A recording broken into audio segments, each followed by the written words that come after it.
All right. What a day. What a day we had today. This one's really funny. There's been some political news that we just need to cover. This happened this morning for me. I guess it maybe happened last night for some of you. I'm not sure. But two big things. One, President Trump signed the executive order in the Oval Office for launching the DOGE, the Department of Government Efficiency, which I honestly, if I'm being honest, I love the DOGE meme, but I think that was a little bit too far. However, it is very funny to see Chuck Schumer complaining about the DOGE, and we'll take a look at that later. Elon was there with his son. How do I pronounce this? Let me have a look at that. Let me look at the files. It's pronounced XASH-A12. So it's Elon. It's Elon, Trump, and XASH-A12. Which I heard a conspiracy theory that is real. He has a regular name like John or something, but they gave that this is the fake name that they gave so that people don't know how to like figure out his personal life or something. But while I was actually preparing for the stream, I saw this as well, which was insane. Where did that go? Shit, here it is. This woman, holy cow, we're getting confirmation of 2 shooters for the JFK. Now, this isn't actually confirmation, but this is her personal. This is the woman that is in charge. It's Luna. She's in charge. But listen what she has to say. It's kind of interesting. What's your priority list? Is this going through? Our first investigation will be announced, but it's going to be covering on a thorough investigation into the John F. Kennedy assassination. And I can tell you, based on what I've been seeing so far, the initial hearing that was actually held here in Congress was actually faulty in the single bullet theory. I believe that there were 2 shooters, and we should be finding more information as we are able to gain access into the SCIF, hopefully before the files are actually released to the public. So this is her theory, and you know what? I'll believe anything this woman says. Someone in chat said it, but she's quite an attractive Luna. Like, definitely wish she was my Luna Lovegood. But anyway, let's get back to the main topic. As Trump and Elon did a press conference where they answered some very interesting questions, and there was a few funny things. It was a little bit autistic. I'm not going to lie. I guess that's the price of genius. Although, to be honest, I don't think like Musk is a super genius or anything. He's probably just like a regular smart guy, but he's a very good businessman. He's very good at getting business grants from the government, at least for his car factories. But there was some really crazy things and like that I have never heard about that we just have to go over, such as the government retirement mines, which is just the funniest thing. But anyway, we'll go through all of it tonight. Hopefully, I won't get struck like last time I tried to cover Trump. But this isn't from Fox this time, so maybe we'll get okay. Maybe we'll be okay. So actually, I'll play from Twitter initially, and then I'll go to this one because this one is there's the non-Fox one, but it's a little bit shorter than the Fox one. There's a cute little moment here.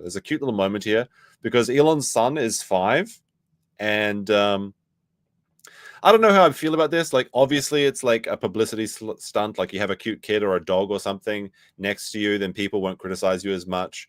But it's a little bit funny to see him pick his nose while they're talking about tearing down billions of dollars in the government. But there's a little bit of a cute interaction between them. I think I'm going to allow it. I thought this was very endearing. It really showed Elon to be like a real human being. But there was this beginning part at the beginning. X, are you okay? This is X, and he's a great guy, high IQ. He's a high IQ individual. And he's got this. Check out this cool chain he's got. He's got a cool chain. Thanks, Dad. Thank you very much. Like Elon's very proud. Elon's very proud of his 12th child. I mean, and with 5 different baby mamas. He is an African American, of course, so makes sense. Anyway, so let's go on to this one. This one should be the one we'll watch from. It should be a little bit slightly better quality. All right, so this video or this recording starts just after the interaction, I believe. We've had a great discussion. There we go. Terrific discussion. Concerning Gaza and everything else. We had discussions also about Saturday at 12 o'clock. It's going to be a big moment. We'll see what happens. I don't expect much happening with these people, but we'll see what happens. And we're going to be signing a very important deal today. It's DOGE, and I'm going to ask Elon to tell you a little bit about it. And if Trump says the word DOGE in the White House, in the Oval Office, how far away from actually having him say Gamergate, are we? Like, Elon is a fake gamer, and he's very angry about real journalism in gaming media because they expose his botting accounts in Path of Exile and Diablo. But like, it's not, the chance is less than zero, and it's getting higher with Elon standing right there. He just said Doge. He didn't even say doggy. You know, some people sometimes say doggy, but could Elon actually get this man to say Gamergate and make the, what was it the Sargon said? Make the left explode in a fit of rage or something, or apoplexy, I think was the word he used, because he's a big-brained Britishman. But what a world we live in. Like, honestly, Trump's America is so funny. I'm having such a funny time. And unfortunately, most of my friends on the media feed, like my real life friends or people that I've known from my past, they don't really interact with very much. You know how it is. You know, old acquaintances, they're seething.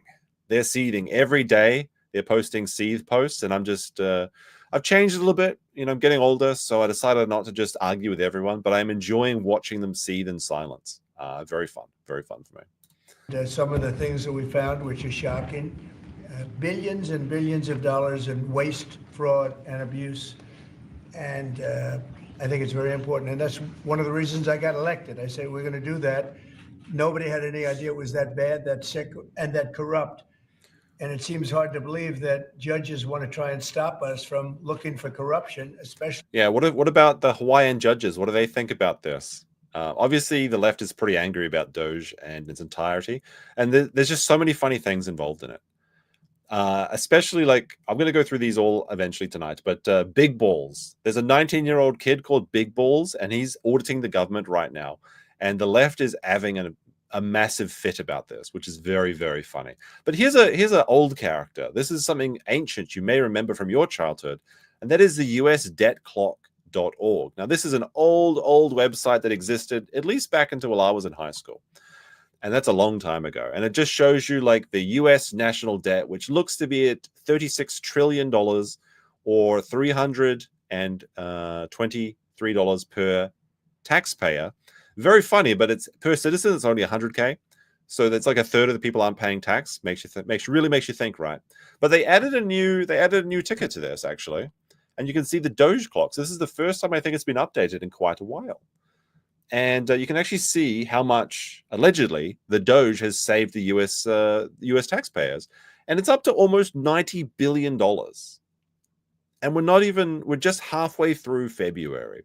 Now, it's going to, like, the debt is still increasing faster than the Doge is counteracting it. But this is a very cute little thing. It's very neat to see.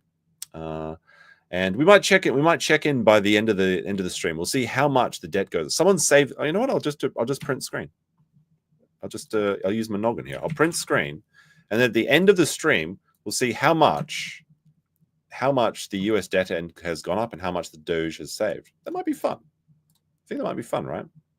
All right. So we got that ready. We might check in on this later on. All right. So back to this little. I'm a bit sad. You know, I have to say one thing. I'm a little bit sad that he doesn't have the eternal helm of glory that the Japanese gave him recently in his background. Seems like he got rid of his medal collection and he's got a big penny now. But I wonder where that golden helmet that Ishiba gave him. This is something that someone actually told me about on Twitter. So sorry, slight detour. But, you know, at the beginning of the stream, you got to go on a few detours while people kind of mosey on in. But there was this guy. Well, he's not just any guy. He's the Prime Minister of Japan. But he's a nerd. He's a big nerd. You can see him here. And he gave Trump this big helmet, this golden eternal helmet of glory.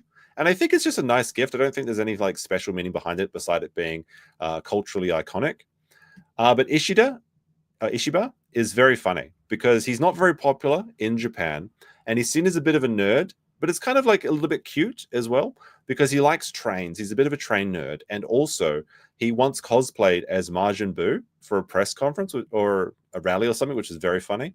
But him meeting with Trump and giving him this helmet boosted his numbers. So actually, Ishiba's doing better. Not quite the same dynamic that Trump and Abe had, but it was still quite good all overall. Some people were trying to say that Trump didn't shake his hand or something, but he did. It was just fake news. All right, let's continue. Sorry, that was just my little Japan detour. Yeah, he's legit a foamer. I'm not even kidding. Sorry, if I search for Ishiba trains Japan, I gotta show you this. I gotta show you this. All right, this is Japan's prime minister. This is Japan's prime minister. I don't want a member account. There we go. This is the actual prime minister of Japan and his train collection. So I think there was another one as well, where he's like he's actually getting pictures with trains and stuff like that. Yeah, he's got paintings of trains and models in it. Like he's got model aircraft in his thing. He's a big nerd. He's a big nerd. Look at this. He's got is that the Yamato? No, I don't think it's the Yamato. It's an aircraft carrier though, I believe. It's the what is it? Tobiru? Or no, it's the Koga. Koga. It says Koga. It's a pretty cool ship though. Look at that. Oh, nice. Nice. Anyway, sorry. If Sean is in the chat, that'll activate his noggin. Anyway, sorry. Back to the Trump stuff. Well, we found hundreds of millions of dollars worth, much more billions than of that, dollars. in just a short period of time. We want to weed out the corruption. And it seems hard to believe that a judge could say, we don't want you to do that. Well, so maybe we have to look at the judges, because that's a very serious, I think it's a very serious violation. Now, actually, speaking on this point, if you're a follower of LawTube or interested in these politics and the judges, especially those pesky Hawaiian judges that like to block people, there's actually been a really good video that's popping off by none other than Andrew Branca, Law of Self-Defense. Let me bring this up for you as well. And this is a very good video. He talks about how the judges could be removed. And I believe he goes into some more details, not just impeachment. But this video is actually really popping off for Andrew. It's like a big one. Why have I got this ad playing? That's a bit weird. It's got, in the last day, it's got 1.2 million views. So, and I have to say, I really enjoy Branca's background. He's got a nice camera. The bokeh looks great. The lighting looks great. And this is what you need to do. If you're a law tuber and you're down on your luck, and you got to put those Trump takes in the bag or something, you need to get you haven't been streaming for months. You need to get energize your base. This is what they want. This is what they want. Just give your legal opinion, try and look presentable, and you talk about the left if you're on the left, talk about the right if you're on the right, and the audience will come. This video, like 1.2 million views. Branca probably made, I'm going to say $6,000 to $12,000 from this video. One video. And, because of the velocity and views, it probably even made more. So congratulations to him. This is a fantastic video. I enjoyed it. I love this background, and good to see that he's succeeding. This is all you need to do. Just put the legal takes in the bag. And also put the memberships in the bag, as Robert Lawrence has gifted 5 memberships. So good for him. Great to see. And thank you very much for those members. And if you got a membership from Lawrence, be sure to thank him in the chat. All right, sorry. I'll try to keep the tangents to a minimum from now, but there will be more. There will be more, because I'm quite entertained by this little press conference. I'll ask Elon Musk to say a few words, and we'll take some questions. Elon, go ahead. Sure. So at a high level, if you say, what is the goal of DOGE and I think a significant part of this? Oh, you can actually hear Elon's son talking throughout this, because obviously he's a 5-year-old. He's not going to have a super long attention span. He gets bored, but he does say some funny things throughout this. I'll try and pick up on them when he does say it. And then Trump seems like he's ignoring Elon as well, and kind of just seems like making sure that X is doing okay down there. The presidency is to restore democracy. This may seem like, well, are we in a democracy? Well, if you don't have a feedback loop, okay, X, we would have to, if you sorry. See, it's kind of cute. It's kind of cute. I know it's like a total photo op opportunity. It's like, let's just have a cute kid or a cute animal, so a more sympathetic sort of thing. I know that they're doing that on purpose, but I'm okay with it because it is adorable. It is adorable, right? Distorted Nose says, what is the general public sentiment on Shinzo in Japan? I mean, clearly, at least one guy wasn't a big fan. Shinzo was very popular. He was very, very popular. He was a prime minister for quite a while. And he had a big legacy as prime minister. He dressed up as Mario for the Olympics. He played the piano for people.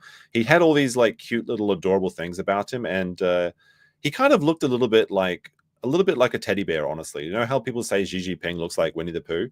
Shinzo Abe kind of had the same aesthetic, and he was very popular. Obviously not as popular with some people in the end, but I think as prime ministers go, he was kind of regarded as the best one. Like even just thinking about another Japanese prime minister's name is hard to come to mind. I think that's the case for many Japanese people as well. So, I tell you, gravitas can be difficult sometimes. If there's not a good feedback loop from the people to the government, and if you have rule of the bureaucrat, if the bureaucracy is in charge, and then what meaning does democracy actually have? If the people cannot vote and have their will be decided by their elected representatives in the form of the president and the Senate and the House, then we don't live in a democracy. We live in a bureaucracy.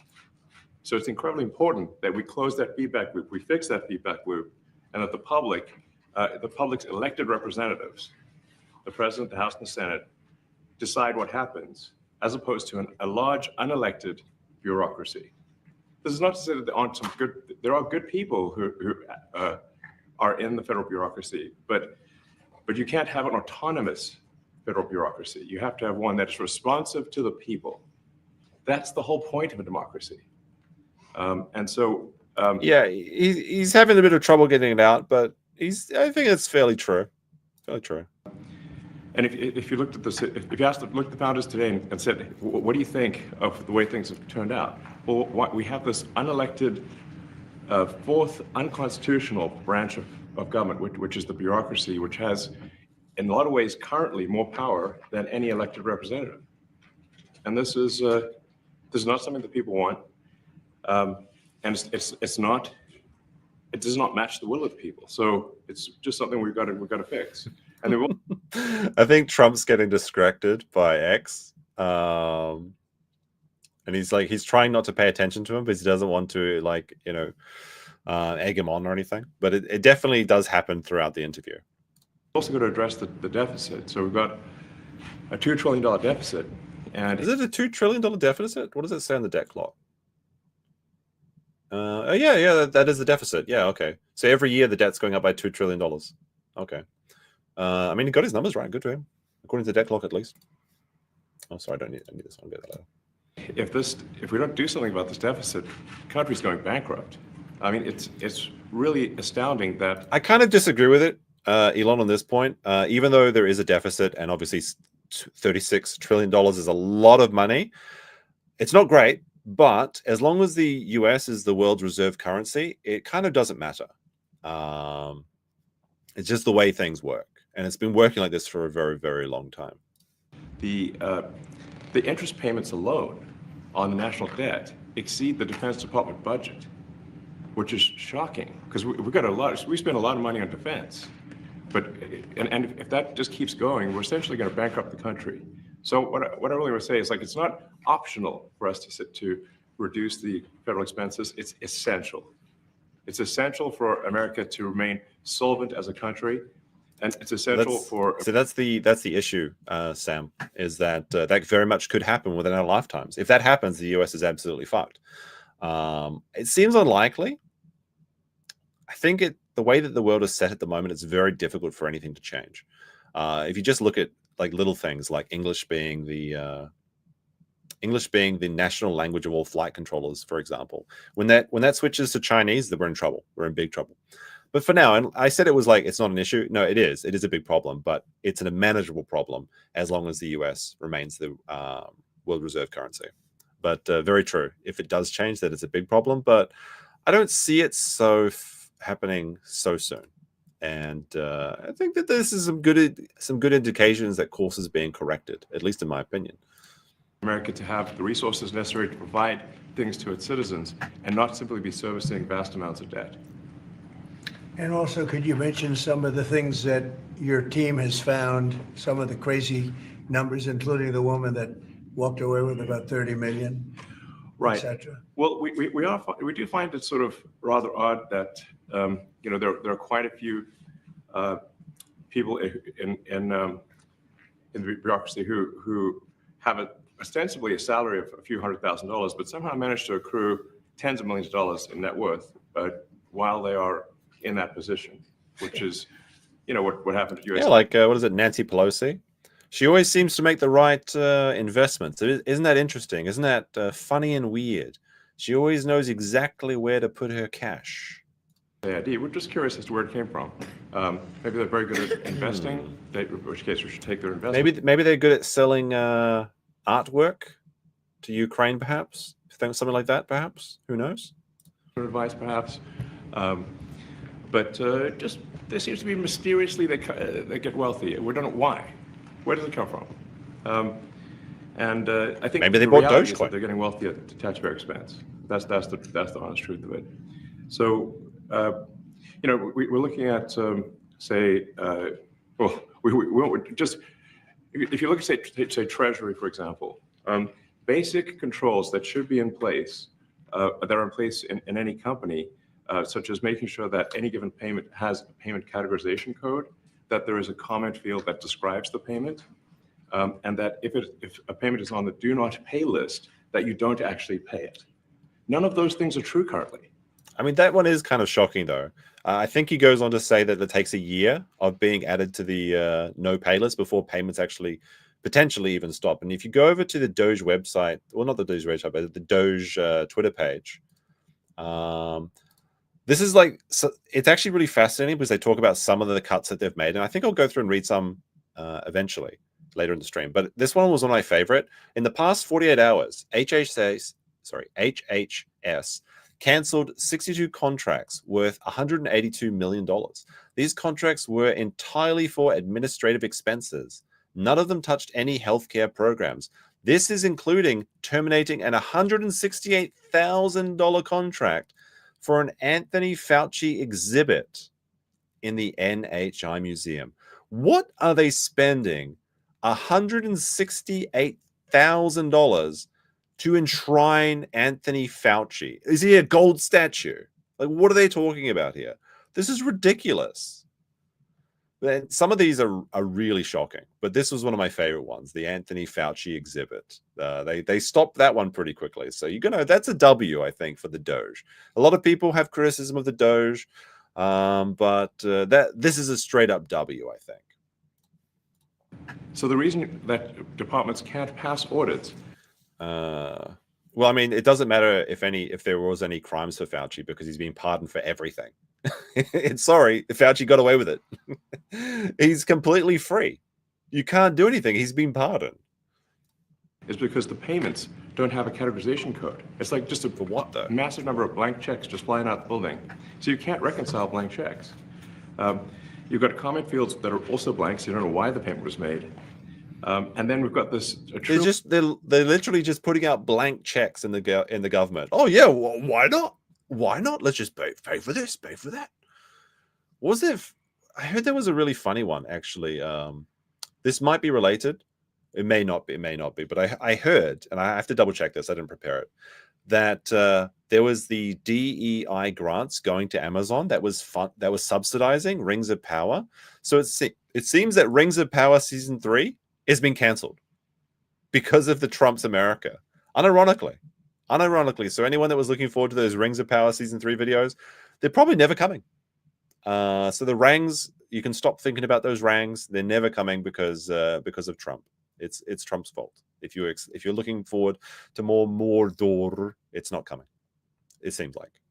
Really absurd. A do not pay list, which can take up to a year for an organization to get on a do not pay list. And this, we're talking about terrorist organizations. We're talking about known fraudsters, known aspects of waste, known things that do not match any congressional appropriation. So terrorists were receiving money for up to a year after they were already put on the do not pay list. This is insane. I don't know how this happens. It's just massive bloat and bureaucracy. That's all it could be, right? Up to a year to get on the list, and even once on the list is not used. It's mind-blowing. So what we're talking about here, we're really just talking about adding common sense controls that should be present that haven't been present. So you say, like, well, how could such a thing arise? That seems crazy.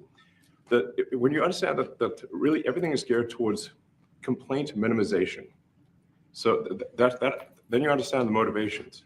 Yeah, this makes perfect sense. If you're a government worker, you don't want to do extra work. There's no real incentive to work harder in the job where you give out money because you don't get paid more for it.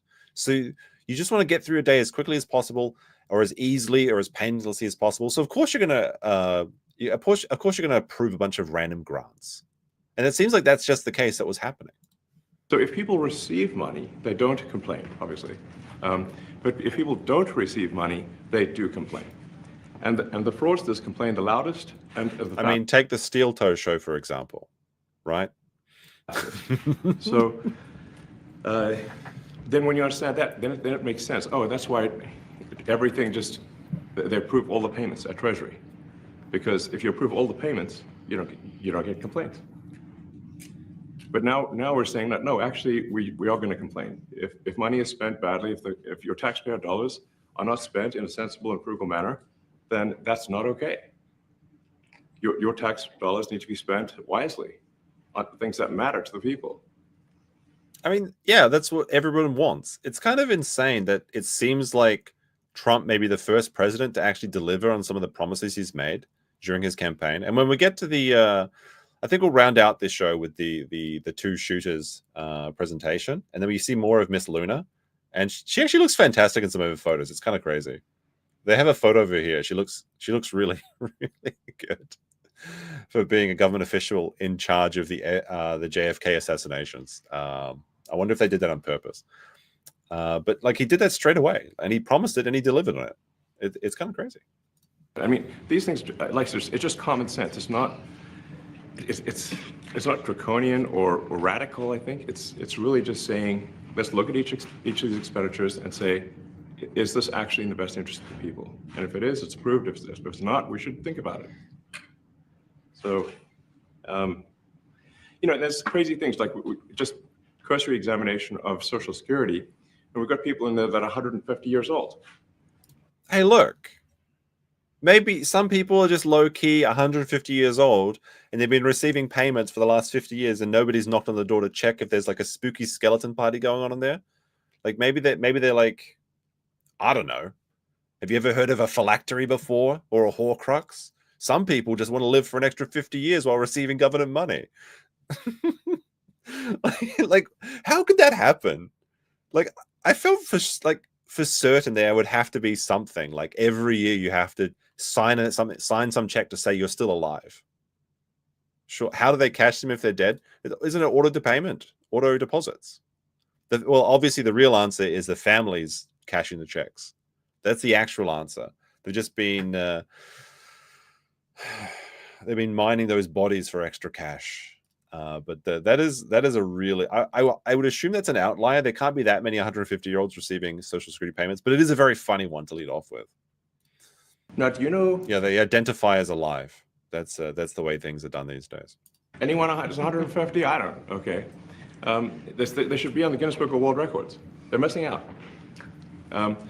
So, that's a case where, like, I think they're probably dead. It's my guess. That's a good point someone actually made as well, though, in the chat. Like, they've been receiving benefits for the last 50 years after turning 100 or whatever. How long have they been voting? Have they been voting for the last what? That would be, you start voting when you're 20 in America, right? So that would be, they've been voting for 130 years. That's a pretty impressive record. Do you guys remember that old lady? Do you guys remember back during the Trump versus Hillary election? And there was this, like, the oldest woman in America, and they wheeled her out in a wheelchair, and she's saying that I'm staying alive to vote to see the first female president elected. And then Trump wins, and I think she dies like the next week. I mean, it's morbid. I'm sorry. Yeah, maybe I shouldn't laugh about it, but it was just like, what an exploitative photo op that was. It's like, I'm 115 years old and I'm staying alive just to see Hillary Clinton be elected president. And then, well, I mean, it wasn't Ruth Gator. It wasn't Ruth Gator Bader Ginsburg or whatever her name was. It wasn't her. It was another old zombie. Be very famous, one of the two. And then there's a whole bunch of Social Security payments where there's no identifying information. Well, like, why is there no identifying information? That's a good question. Obviously, we want to make sure that people who deserve to receive Social Security do receive it, and that they receive it quickly and accurately. Also, another crazy thing. So, you know, one of the things is like we are trying to sort of right-size the federal bureaucracy, just make sure that this obviously there needs to be a lot of people working for the federal government, but not as many as currently. So we're saying, well, okay, well, if people can retire, you know, with full benefits, everything, that would be good. They can retire, get their retirement payments, everything. And then we were told, this is actually, I think, a great anecdote. This part is actually crazy. We're about to learn about the secret government retirement mines. Because we're told the most number of people that could retire possibly in a month is 10,000. Right. So this, if anyone's seen it, don't spoil it. And if you haven't seen it, try and guess. Why can only 10,000 government workers retire a month? You're about to be blown away. This is, when I heard this, I just started laughing and cackling and saying like, okay, we have to talk about this. It's so funny. Well, why is that? Someone's cheating. Well, because they've already seen it. All the retirement paperwork is manual on paper. Okay. It's manually calculated, then written down on a piece of paper. Then it goes down a mine. And like, what do you mean a mine? Like, yeah, there's a limestone mine where we store all the retirement paperwork. And you look at a picture of this mine. We'll post some pictures afterwards. And they did. And this mine looks like something out of the 50s because it was started in 1955. So it looks like it's like a time warp. And then the speed, the limiting factor is the speed at which the mine shaft elevator can move determines how many people can retire from the federal government. And the elevator breaks down and then sometimes, and then nobody can retire. Doesn't that sound crazy? It's like it sounds insane, but they posted pictures of the government retirement mines on the DOGE website. Federal employees' retirements are processed using paper by hand in an old limestone mine in Pennsylvania.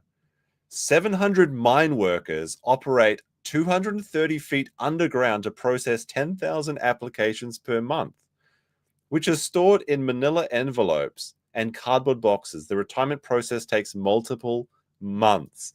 And this is the government retirement mines. Old Iron Mountain. This looks like the Cheyenne Mountain complex from like Stargate SG-1, or I guess the real Cheyenne Mountain complex from the real world, which is like a nuclear bunker or whatever. This is the retirement government limestone mines. Why does this exist? In the 1950s, were they trying to store their retirement documents so they could survive nuclear attack or something? Why has this not been updated? This is ridiculous. Can we at least move up to Betamax or Laserdisc or something? People are going underground, like they're putting on the little mine hats. They're going down the little mine shaft in the little mine elevator to process government retirement requests. This is where they bury the government retirees. We could only hope that was true. This is so funny. This is probably the funniest thing I've seen, except for this comment.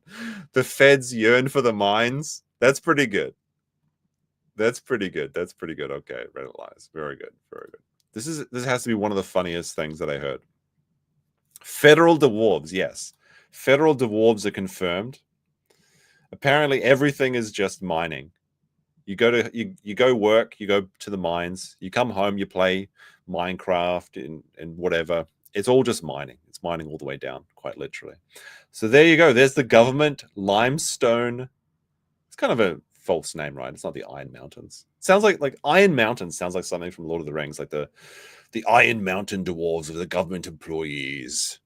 Every day they toil 200 feet under the ground, searching for the rich veins of government retiree envelopes. What a fucking thing to say. Like, I was like, what? Wait, what? So yeah, like, how does this exist? I mean, I don't know how many federal employees retire a month anyway. It's probably less than 10,000, I would assume. But that's just such a waste of space. And why do they even need to keep records of this? Like, you retire, right? Couldn't you just write that down on one line? This person is retired. Couldn't this be in, like, I don't know, in a proper government warehouse? I don't know why they need all these files. Like, this is some insane shit. Like, he's got Indiana Jones is like, where are my retiree documents? It's like, they're being looked after by top men. What do you mean top men? And then they're just wheeling it. The government dwarves wearing the little dwarven outfits are just going down here with your retirement documents. Good luck requesting a file from there. Holy shit. All right. That is perhaps the funniest thing I've seen in the last few weeks. People that work on this. So I think if we take those people and say, like, you know what, instead of working in a mine shaft and carrying manila envelopes to, you know, I always thought it was vanilla envelopes. Is it manila envelopes like the city in Philippines? It's not vanilla? Okay. In a mine shaft, you could do practically anything else, and you would add to the goods and services of the United States in a more useful way. Imagine you spent your entire life in your comfy government mining job. You're down here in your mines with your hot cocoa, doing nothing all day and receiving your benefits and everything and whatever. And then you've got your two-cat and everything, Lamol two-cat, and there's goblins you have to fight. This sounds like a great fun job. And then you've got to be watching like the news, and Elon Musk is exposing your underground life, your existence to your family and the whole world. And you're like, shit, now I'm going to have to go do some actual work in a real place. What a bloated, like, no wonder you, like, how expensive are mines? How many of this $36 trillion was spent on mining picks? Because it's more than zero. Oh no. Like if you're in the mining pick industry, it's time to sell. Get rid of your inventory as quickly as possible. So anyway, so I think, you know, that's an example. Like at a high level, if you say, like, how do we increase prosperity, is we get people to shift from roles that are low to negative productivity to high productivity roles. And how many jobs? Like, I would imagine there's quite a few negative productivity jobs in America, specifically the government. I mean, like, it's kind of a no-brainer. That was one of the things that really annoyed me during the first set of elections with Trump. Is there was like, it's not a company. You can't run a country like a company. Like, why not?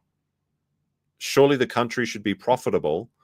Maybe it is a good idea to have some business people involved that actually have experience making things work. The government gets to go along. Well, the government has to work because the people are supporting it. Like, people that independently make their fortunes in business, maybe they do have something to teach you in how to, you know, tighten up their belts and get some efficiency going. So increase the total output of goods and services, which means that there's a higher standard of living available for everyone. That's the actual goal. Except for the miners who have to come up to the surface now and deal with that. That's gonna be quite a transition. If you're like a government troglodyte that hasn't seen the sun for the last, I guess, since the 1950s, because you've been down there protecting the mines and the treasure troves of all the documents, that might be a bit of a societal shift. Everyone's very quiet. Are people normally this quiet? Your detractors, Mr. Musk. What? Including a lot of Democrats. Mr. Musk, your detractors. My what? You talking about my A-logs? You talking about my Twitter A-logs, my detractors? Is Elon Musk is like, now he's got something in common with DSP. That's pretty funny. I can't believe they said. Did they know? Do they know, chat? Did they say it just for us, the detractors? Which means that there's a higher standard of living available for everyone. Hear that again.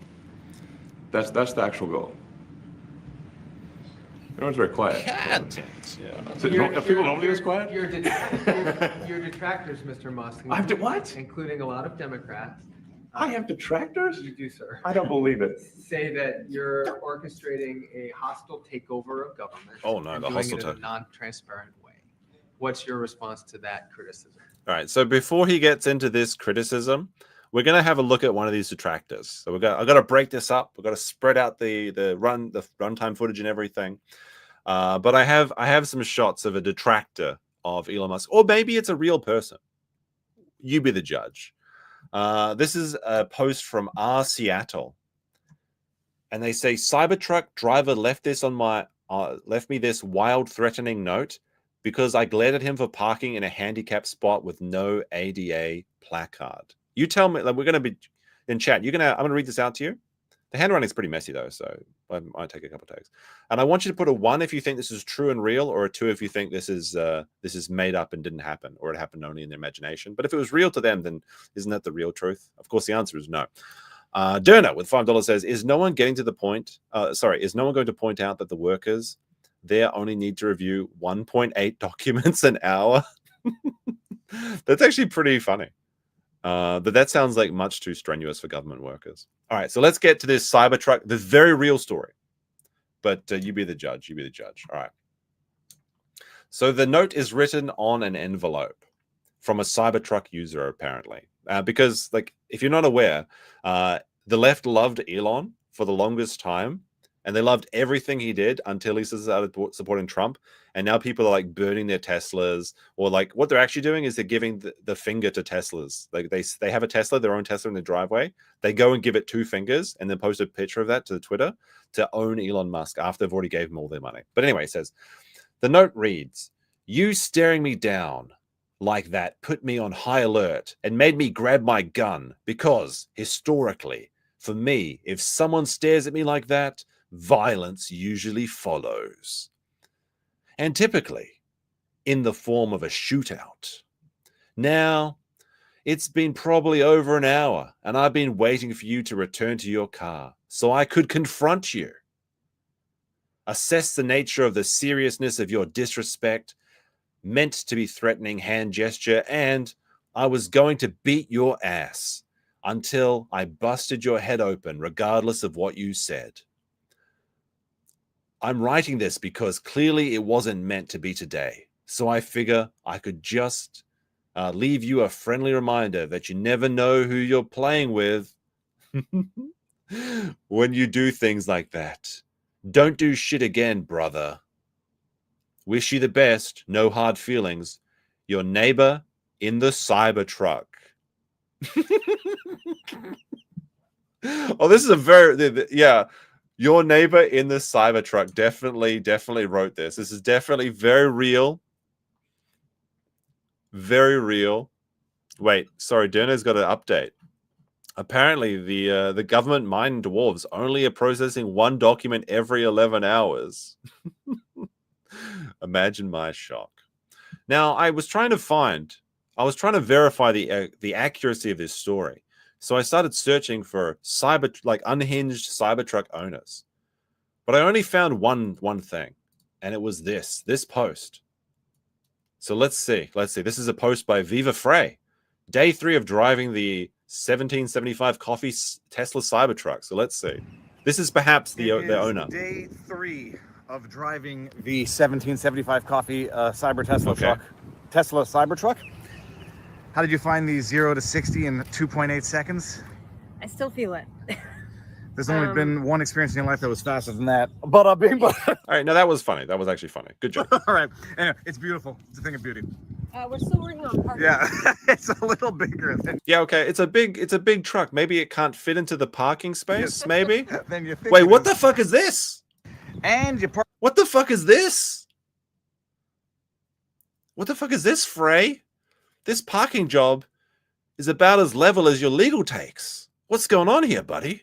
Oh my goodness. Like, I can understand it's an empty parking lot you're getting out to show a video, but you better just get back in the truck and tighten up those lines. This is embarrassing. This is like, if you can't park within the lines, how do I know you can even piss into the bowl without hitting the wall? I guarantee you, if he parks like this, he's leaving the trolley in the parking lot and doesn't return it. And that's what separates us from the animals, is if you return your trolley or shopping cart, I guess Americans call it shopping carts or something. If you return that to the store or to the bay where they belong, then you're a member of society. If you don't return your shopping cart, you're an animal. And if you park like this, you're an animal. But anyway, sorry. That has nothing to do with anything.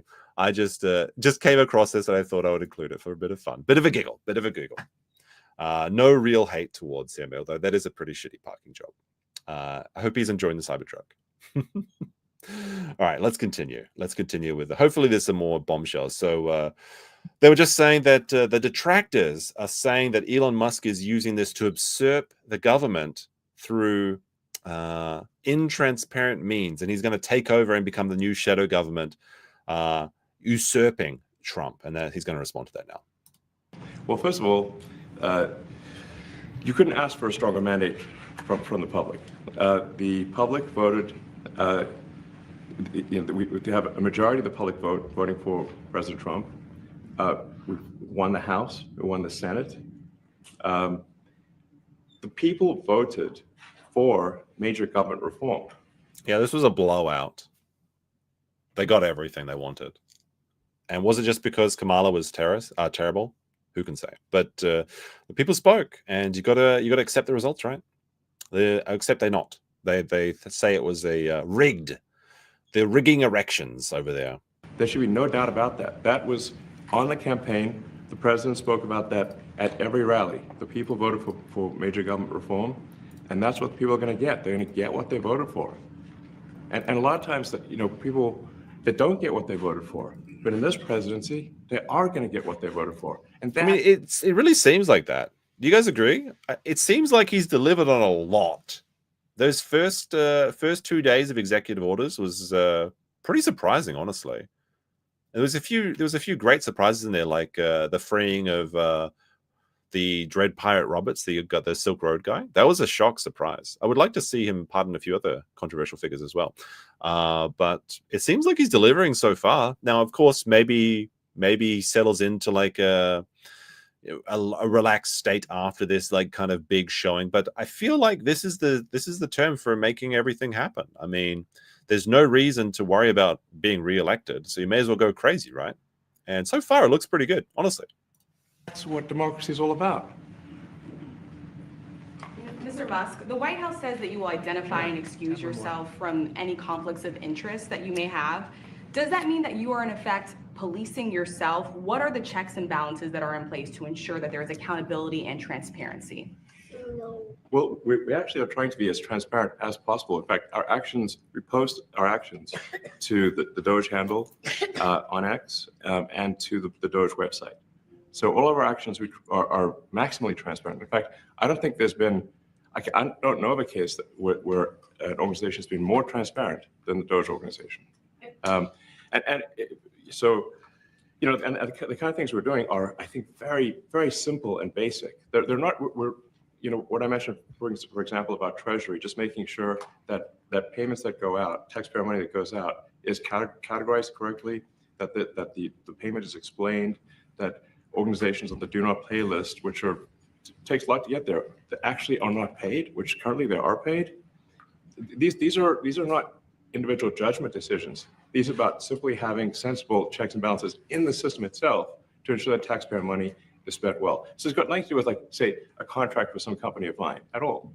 But if there is a now, like, I'm not sure if he mentioned in this interview, but I believe I saw that Elon has said that he's going to stop accepting government subsidies, and I believe that the Tesla stock went down after hearing this news as well. But I'm not sure because I haven't checked into all of this when it actually happened. But that would be one of my concerns if you're going to be the guy policing government efficiency and you're receiving all these government grants for Teslas, which, it's a nice brand, I suppose, but I'm not sure that they're the wave of the future like people think they are. The electric cars still have a lot of problems they need to sort out first. But, we'll see. And Elon is also under quite a lot of scrutiny. It's not like a shadow government. He's out in the public. He's got Democrats constantly trying to shut him down on this, and they've already lodged, I believe, quite a few lawsuits against the DOGE. And you know what? If they are doing something illegal, take it to the court and prove that. Conflict of interest when it comes to you yourself. For instance, you've received billions of dollars in federal contracts when it comes to the Pentagon, for instance, which the president, I know, has directed you to look into. Yeah. Are you policing yourself in that? Is there any sort of accountability check and balance in place that would provide any transparency for the American people? Well, all of our actions are fully public. So if you see anything, you say, like, wait a second, hey, Elon, that seems like maybe that's there's a conflict there. It's not like people are going to be shy about saying that. They'll say it immediately. Including you yourself. Yes, but transparency is what builds trust, not simply somebody asserting trust. So not somebody saying they're trustworthy, but transparency, so you can see everything that's going on. And then you can see, am I doing something that benefits one of my companies or not? It's totally obvious. And if we thought that, we would not let him do that segment or look in that area if we thought there was a lack of transparency or a conflict of interest. And we watched that also. He's a big businessman. He's a successful guy. That's why we want him doing this. We don't want an unsuccessful guy doing this.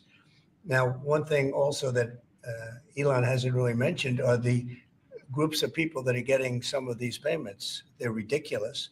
And we're talking about billions of dollars that we've already found. We found fraud and abuse. I would say those two words as opposed to the third word that I usually use, but in this case, fraud and abuse. It's abusive because most of these things are virtually made up, or certainly money shouldn't be sent to them. And you know what I'm talking about. It's crazy. So, but we're talking about tens of billions of dollars that we've already found. And now a judge who's an activist judge wants to try and stop us from doing this. Why? Why would they want to do that? I campaigned on this. I campaigned on the fact that I said government is corrupt. And it is very corrupt. It's very, very, it's also full. Now, do you think that the judges will actually, that the Trump administration will actually try to remove some of these judges? I feel like that's while they probably do have the ability to do so, at least based on Branca's video, and I assume he knows what he's talking about, it's such a bad look optically. Now, does he just go for it and doesn't care? I mean, because it's kind of crazy if you just have like some random ass judges just keeps shutting everything down. I think there was like another one of these there was another really interesting one of these DOGE payment things. If we might just scroll through the feed a bit and it shows you some of the things. It's actually pretty interesting. Like this one here. Also today, the Department of Education terminated 89 contracts worth or 881 million. One contractor was paid 1.5 million to observe mailing and clerical operations at a mail center. Wouldn't that be cushy? Wouldn't that be a cushy job? Wouldn't that be a cushy? You're just watching the mail go in and out. And obviously this probably entails a bit more than that. But 1.5 million? That's insane. That's absolutely insane. Where's the money going? Do they just trying to use up their budget so that they get the same budget next year? Because that happens where I live.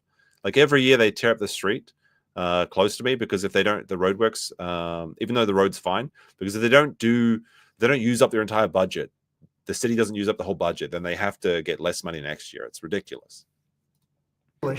As an example, a man has a contract for 3 months and the contract ends, but they keep paying him for the next 20 years, because nobody ends. That'd be nice. Can I work for 3 months and continue to be paid for 20 years? I would really like that.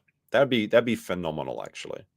The contract, you got a lot of that. You have a contract that's a 3-month contract. Now, normally, if you're in a small, in all fairness, it's the size of this thing is so big. Yeah. But if you have a contract and you're in a regular business, you end the contract in 3 months. It's a consultant. Here's a contract for 3 months, but it goes on for 20 years. And the guy doesn't say that he got money for 20 years. They don't say it. They just keep getting checks month after month. And you have various things. It's like that guy it's literally that guy from Office Space where they fired him, but he just kept collecting money and didn't really do anything. The stapler guy. That guy's making fucking bank. He's probably playing video games while he's sitting at his desk. Like that. And even much worse than that, actually, much worse. And I guess you call that incompetence, maybe. Yeah. It could be corruption. It could be deals made on both sides, where the guy gets the money, he kicks. I think there's a lot of kickback here. I see a lot of kickback here. There's a lot of kickbacks. A tremendous kickback, because nobody could be so stupid to give out some of these contracts. So he has to get a kickback. So that's what I got elected for, that and borders and military and a lot of things, but this is a big part of it. And I hope that the court system is going to allow us to do what we have to do. We got elected to among other things, find all of this fraud, abuse, all of this horrible stuff going on. And we've already found billions of dollars, not like a little bit, billions, many billions of dollars. And that's like when 80 you billion. get down to it, crazy. it's going to be probably close to $1 trillion. It could be close to $1 trillion that we're going to find. That will have quite an impact on the budget. And you'll go to a judge where they handpick a judge, and he has. I mean, if they found like $1 trillion, that's half of the deficit erased for the year. If he does that, they better be like, if he actually erases half of the deficit in his first year as president, they better be reserving that that fifth space for him on Mount Rushmore. Hey, Exgame, I haven't seen you in a while. How's it going, buddy? Says 4 years of content, and it's only been 2 weeks. Yes, it's been a pretty good 2 weeks, hasn't it? Let's continue. Leanings. I'm not knocking anybody for that, but he has certain leanings, and he wants us to stop looking. How do you stop looking? I mean, we've already found it. We have a case in New York where a hotel has paid $59 million, $59 million because it's housing migrants, illegal migrants, all illegal, I believe. And they were being paid twice the normal room rate at 100% occupancy. Unbelievable. So it's a racket. Yeah. That would, I mean, so the hotel's being paid twice what they usually get, but the chance of those rooms being usable after those migrants leave is basically nil. Like, they're going to have to refurnish the entire apartment. Like, they basically got like that guy we were watching last night that's like pissing on the walls and shit. Like, those are the kind of people that are staying there, if we're being honest. Come on now. Well, if I may sort of just imagine this go into the president's comments at a high level, you say, well, what? How exactly? How do you? I just noticed like Elon's son's just lying on the floor at the moment. He's super bored. It gets a little bit funny. Like, I think Elon's son either tells Elon to shut up or the interviewer to shut up at one point as well. I hope they leave this in this edit. Some of the edits edited out the son being wacky, but it really does break up a bit of this discussion. What are the 2 ingredients that are really necessary in order to cut the budget deficit in half from 2 trillion to 1 trillion? And it's really 2 things: competence and caring. And if you add competence and caring, you'll cut the budget deficit in half.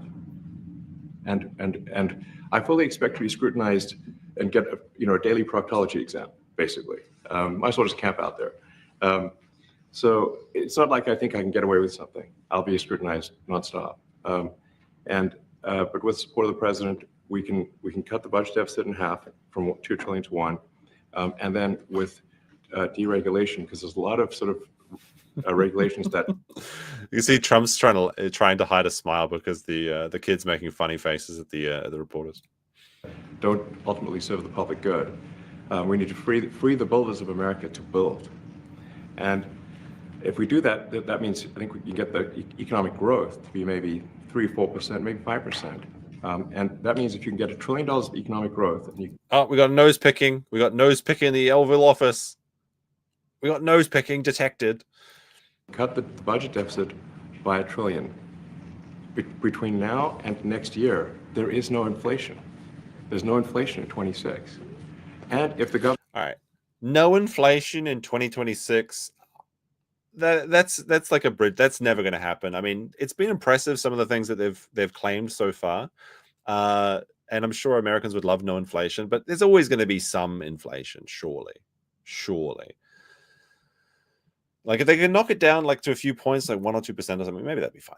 Just go with that. But it's not borrowing as much. It means that interest costs decline. So everyone's the mortgage, their car payment, their credit card bills, anything, their student debt, the monthly payments drop. That's a fantastic scenario. Yeah, this is like actually making promises that people can bank on. Like, so many people get into power and they just keep doing their own thing and helping out their buddies and everything and getting all the kickbacks, things like that. But like, they're actually making promises here.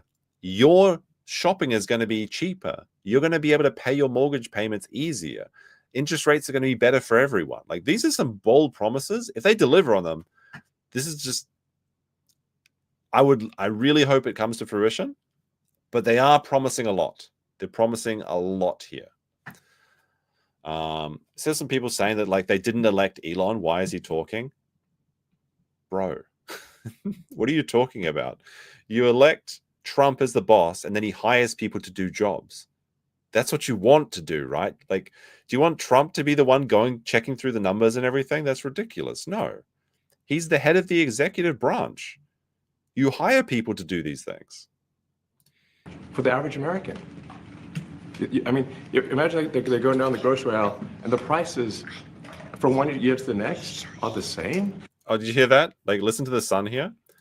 He says, I want him to shush. I'm not sure if he's talking about his father, or I assume it's talking about his father, but he's the one talking. But listen to that. It's kind of funny. And then Trump's kind of like, I'll just play it back. Like, listen to this. This is just a funny part of the thing. For the average American. I mean, imagine they're going down the grocery aisle and the prices from one year to the next are the same. I want him to shush. So I think he's been yapping on. He's been yapping. Dad, you're yapping. Can we get to the point? Wrap it up. Wrap it up. Wrap it up, Dad. Maybe he is a smart kid. If you know, who knows? He was talking to some reporter off camera. Maybe. I don't know. We can't judge that. Like, it's possible he was talking about a reporter. It's possible he was talking to his dad. It's just a funny moment. It doesn't matter either way. And their mortgage, all their debt payments dropped. How great is that for the average American?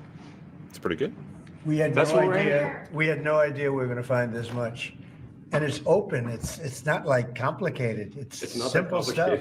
It's like a lot of work. Yeah. You can't believe it. A lot of work. A lot of smart people involved. Very, very smart people. But you're talking about anywhere maybe $500 billion. It's crazy the kind of numbers you're talking about. You know, normally when you're looking at something, you'll find you're looking for 1 out of 100. Here, you're almost reversing it. You look for one that's good. Yeah. And you can look at the title and you say, why are we doing this? Why are we doing that? And the public gets it. You know, the public gets it. You've seen the polls. Yeah, because the public just wants to have cheaper eggs, apparently. That's like the biggest controversial issue is the price of eggs is like $10 or something in various parts of America. I assume it's not everywhere. And that the liberals that are posting those tweets on Twitter or whatever, or X or whatever, is they're just trying to get controversy things going up.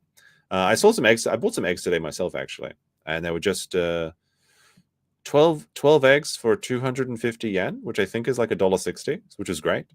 But like, what is the price of eggs? Have you guys actually checked recently? Surely eggs can't be $10. That's like $1 an egg. That's ridiculous. Like at that point, you got to start eating smaller eggs or crow eggs or something, I guess.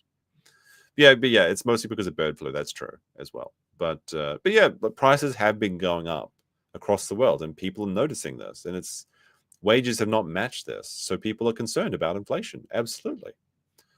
$6 for 12. That's okay. It's okay. Yeah, Japanese eggs are pretty good actually, because you can eat them raw.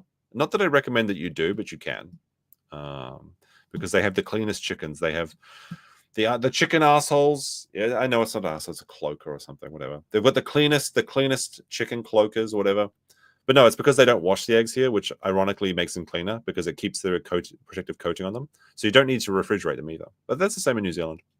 Americans are weird. They have to put their eggs in the fridge. Public is saying, why are we paying all this money? This for years, this has gone on. President Trump, Yeah, go ahead. Wait, go ahead. Senator Rand Paul today said that DOGE cuts will ultimately need a vote in Congress. Do you agree with that? Is that the plan? I really don't know. I know this. We're finding tremendous fraud and tremendous abuse. If I need a vote of Congress to find fraud and abuse, it's fine with me. I think we'll get the vote. Yeah, this may be the case that they may have to vote for it, and I guess we'll find out over the coming weeks. But like, I really don't see why you wouldn't vote for these, except because they can't give Elon or the Donald a win, no matter what their policy changes are. Because some of these are just no-brainers. Like the government mine, for example. Oh, gee, I can't wait to see people justifying the existence of the government mine. I'm sure it's like really very important, actually. We'll see though. My grandma's eggs for chickens last. Yeah, like if you get like a fresh egg from a farm lasts for quite a while because it has a protective coating over it. But the American eggs, they wash that off. So that's because they're so paranoid for salmonella. which isn't. I mean, I don't know. Japan is weird though. They do eat raw chicken, which I'm not crazy about. It's called, what is it? Torisashi. I think it's called torisashi, something like that. But I've had it once. I wouldn't recommend eating it though. It's not great. Raw chicken is not delicious, by the way. Although there'll be some people that wouldn't vote. And how could a judge want to hold us back from finding all of this fraud and finding all of this incompetence? Why would that happen? Why would even Congress want to do that? Now, Congress... All right, why would they want to do something? Because of people like this. Because of people like this. And I was saving this for a different time, but this one is pretty wild. And I won't... I'll try and mute it before she actually starts screaming. But listen to this. This is what is actually going through their minds right now. So I am going to spend the next minute screaming, because that is what is going on in here. That is what the trans genocide in this country, in this city, has brought me to.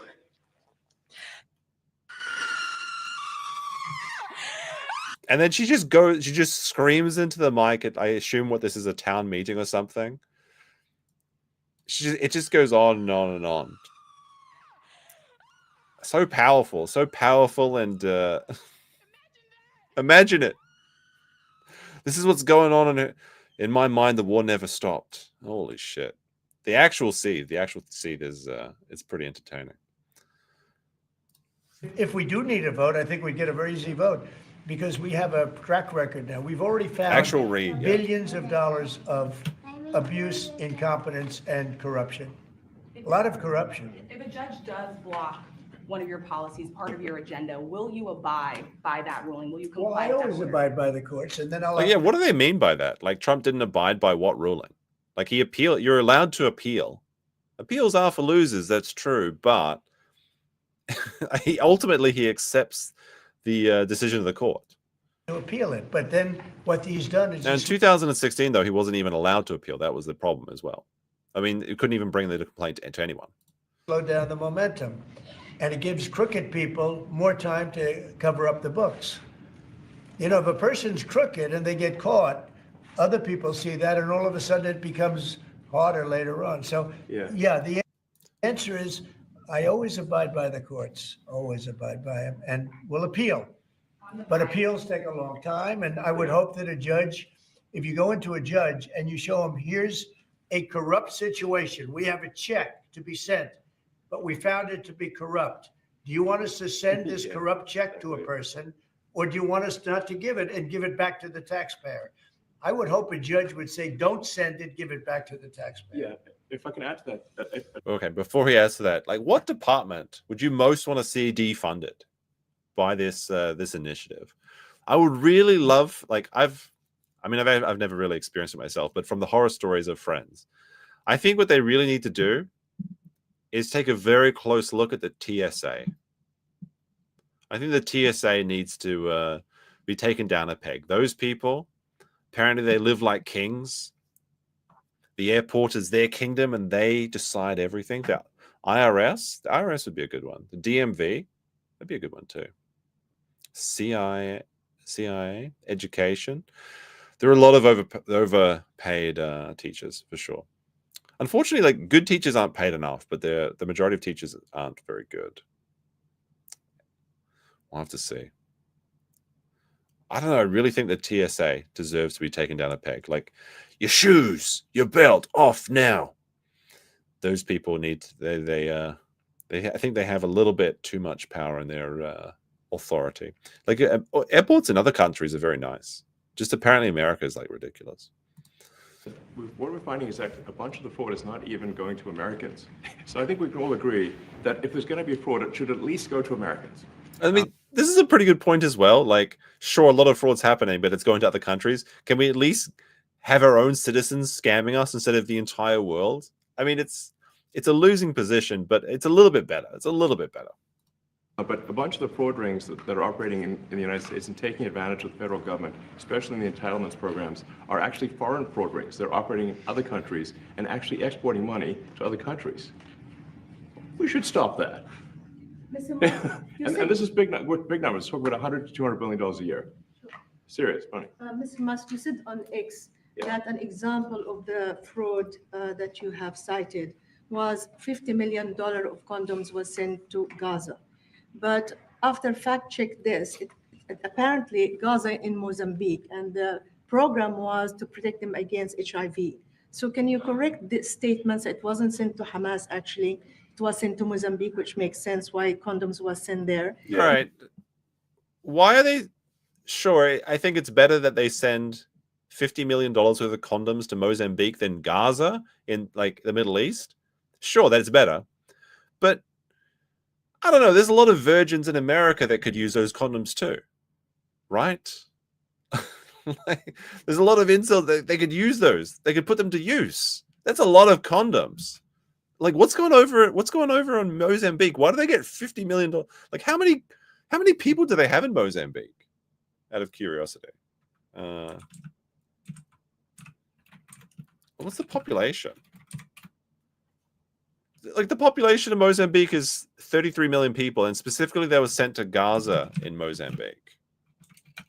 Right? So the population of Gaza is 1.4 million. If we assume that every condom is like a dollar, right? If it's about $1 a condom, and these are government condoms, they're not the best, okay? Okay. That's like 5 condoms for every Gazan citizen. They've got virgins in America that need those. Like, I mean, Gaza, yeah, HIV is a problem, but maybe they should sort that out themselves. I don't know. Wait a second. Maybe this is actually a based program. Now that I think about this program, maybe it's actually based. We'll see. I don't know. There's a lot of different arguments for this one. And how can we... The guy that was supposed to find fraud just got caught lying. He got caught making a mistake for sure. Was it a lie? That's different. People make mistakes. Everyone makes mistakes. I'm not saying that Musk is perfect. In fact, I'm not even that fond of him. I think that Musk is to be honest, after he was caught faking his gaming credentials, like, so if you're unaware, Elon Musk was claiming that he was the best or one of the top 10 Diablo 4 players and Path of Exile players. And he claimed this on Joe Rogan. And this is a ridiculous statement to make because those games are so grindy. It takes so many hours to play them that there's no way this could be true unless he's unemployed. And it turns out that he was botting. Like, he was paying people to play his account, like Chinese people or something like that. Maybe he was getting HB1 visas or whatever to hire his account. After that, I seen him as pretty cringe, honestly. But I like what he's doing here. So I think that Elon Musk has become pretty cringe over the years. But I like what's going on in this interview. And I think he's just about to say, actually. We make sure that all the statements that you said were correct, so we can trust what you say. Well, first of all, some of the things that I say will be incorrect and should be corrected. So nobody's going to bat 1,000. I mean, we will make mistakes, but we'll act quickly to correct any mistakes. I'm not sure we should be sending $50 million worth of condoms to anywhere, frankly. I'm not sure that's something Americans would be really excited about. And that is really an enormous number of condoms, if you think about it. If it went to Mozambique instead of Gaza, I'm like, okay, that's not as bad, but still, why are we doing that? Mr. Musk, can you talk a little bit about how closely you're working with agency heads as you're directing these cuts? Do they have... Right, okay, so Matt, listen. It's not that he paid to level the character, and people are saying it's piloting, not botting, whatever. I know that in the community of, what are they called? Like ARPGs, that's very common. The thing was he coped and lied about it. Like, if he eventually came out and admitted that he was lying, but initially he was like he admitted to everything eventually. But initially he was saying, no, it's just me, and then he tried to do a demo and he didn't even know how to play the game. So he was lying about being good at the game when he couldn't even do basic waypoints or pick up chaos orbs and things like that. It was just ridiculous. So that was what's cringe, was him trying to hide it. If he was like, yeah, I'm a busy man, I'm paying some guy to play my character so that I can get the good content, I wouldn't be as mad about that. But like, to pretend that you're really good, it's like the kid in high school or elementary school or whatever that just lies like, oh yeah, I beat this game in one life. I didn't even like. It's just like, no, you didn't, bro. It's just cringe. It's just cringe behavior. And it's like, why lie about this? Like, because you want to be seen as an epic gamer on the internet? Why? Who gives a shit? Like, you know what I mean? It's a bit of a problem, honestly, is that Musk has surrounded himself with a lot of sycophantic yes men as well. Because when he eventually admitted that he was lying about his video game credentials, some people asked him if he wanted to maybe do some collaborations with people that were talking about why he was lying. And he's like, why would I ever collaborate with someone that was saying I'm wrong? It's like, well, yeah, because sometimes you need people in your life to tell you that you're, being too crazy, or you're doing things that are stupid. Friends can be really good moderators in your life. That's why I keep, a lot of people around me that have different opinions to me, even though I do laugh at their posts about how every day is worse than the last because Trump's in office. I do snicker about those in private. It is good to have those people in my life because they offer a point of view that I would not otherwise know about. How much input do agency heads have when you're making these decisions? Yeah, we work closely with the agency heads, yeah. So there are sort of checks in place. So it's not just us just going in and doing things willy nilly. It's in partnership with the agency heads, and I check frequently with the president to make sure that this is what the president wants to have happen. So we talk almost every day, and I double check things to make sure, is this something, Mr. President, you want us to do this? Then we'll do it. USAID has been one of your main targets. Are you concerned at all that some of the cuts or that shutting that agency altogether? All right, we'll switch it to 5-minute subscriber mode just to make those people see. Oh, you wanted to? Let's have a look. Let's check. We'll see if the chat remains as silly it is after 5-minute subscriber mode is active. Suffer. Seethe. What are you going to do now? You're going to have to subscribe. Hey, you can keep talking. You're just going to have to wait 5 minutes and be subscribed to me. It's a free and open chat, but you got to be subscribed. Together may lead to diseases or other bigger problems starting in other countries that then come to the United States. Yeah, so that's an interesting example. So that's something where we work closely with the State Department and Secretary Rubio. And we have, for example, turned on funding for Ebola prevention and for HIV prevention. Yes, correct. And we are moving fast, so we will make mistakes, but we'll also fix the mistakes very quickly. Do you see it as a worthy cause, USAID? So I will say that I do think that there should be, and I believe there is, like Trump even said so, that he's got guys monitoring Elon, because you do need to have a couple people policing the police from time to time. And in this case, I think that would be a good idea. But I'm pretty happy with what I'm seeing so far, apart from that. I think that there's some worthy things, but overall, if you say what was the bang for the buck, I would say it was not very good. And there was far too much of what USAID was doing was influencing. You'll see him again in 5 minutes. Don't worry. If they want to keep talking. In ways that I think were dubious and do not stand the light of day. I can just have to follow up to the Pentagon contracts. If you have received billions of dollars in contracts from the Pentagon, and the president's directing you to look into the Department of Defense, is that a conflict of interest? Are going to do at the president's request. Does that present a conflict of interest for you? No, because you'd have to look at the individual contract and say, first of all, I'm not the one, filing the contract. It's people at SpaceX or someone who will be putting for the contract. And I'd like to say, if you see any contract where where it was awarded to SpaceX and it wasn't by far the best value for money for the taxpayer, let me know, because every one of them was. I'm not too keen on this like T-shirt with like the overcoat suit jacket. Even his son decided to put on a tie for this, and he can't even pay attention to it. But apart from that, Pirate Skeleton with 5 says Elon was elected to head DOGE when Trump campaigned. That's true, saying that he would give Elon that position upon winning, and then he won. Yeah, it's actually shocking that Trump may be one of the most honest politicians in what he's delivered and what he promised, which is honestly shocking because usually 90% of promises are completely ignored. The first 2 days have been very interesting, but the question is, can he keep this up for the next 4 years? That'll be the real check. But, it looks like a bright future ahead so far. The president said the other day that you might look at treasuries. Could you explain that a little bit? What kind of fraud, and that question goes to both of you, what kind of fraud are you expecting to see or do you see right now in U.S. treasuries? Yeah, I think you mean the Treasury Department as opposed to Treasury bills, or. You also referenced Treasuries on Air Force One the other night. Go ahead. Well, as I mentioned earlier, really the first order of business is to make sure we're actually collecting. Sorry for this. I thought my son might enjoy this, but he's sticking his fingers in my ears and stuff. So it's a bit hard to hear sometimes. Hey, stop that. No, the stuff we're doing with Treasury Department is so basic that you can't believe it doesn't exist already. So for example, like I mentioned, just making sure that when a payment goes out, it has to have a payment categorization code. It's like, what type of payment is this? You can't just leave the field blank. Currently, many payments, the field is left blank. And you have to describe what's the payment for, some basic rationalization. That also is left blank.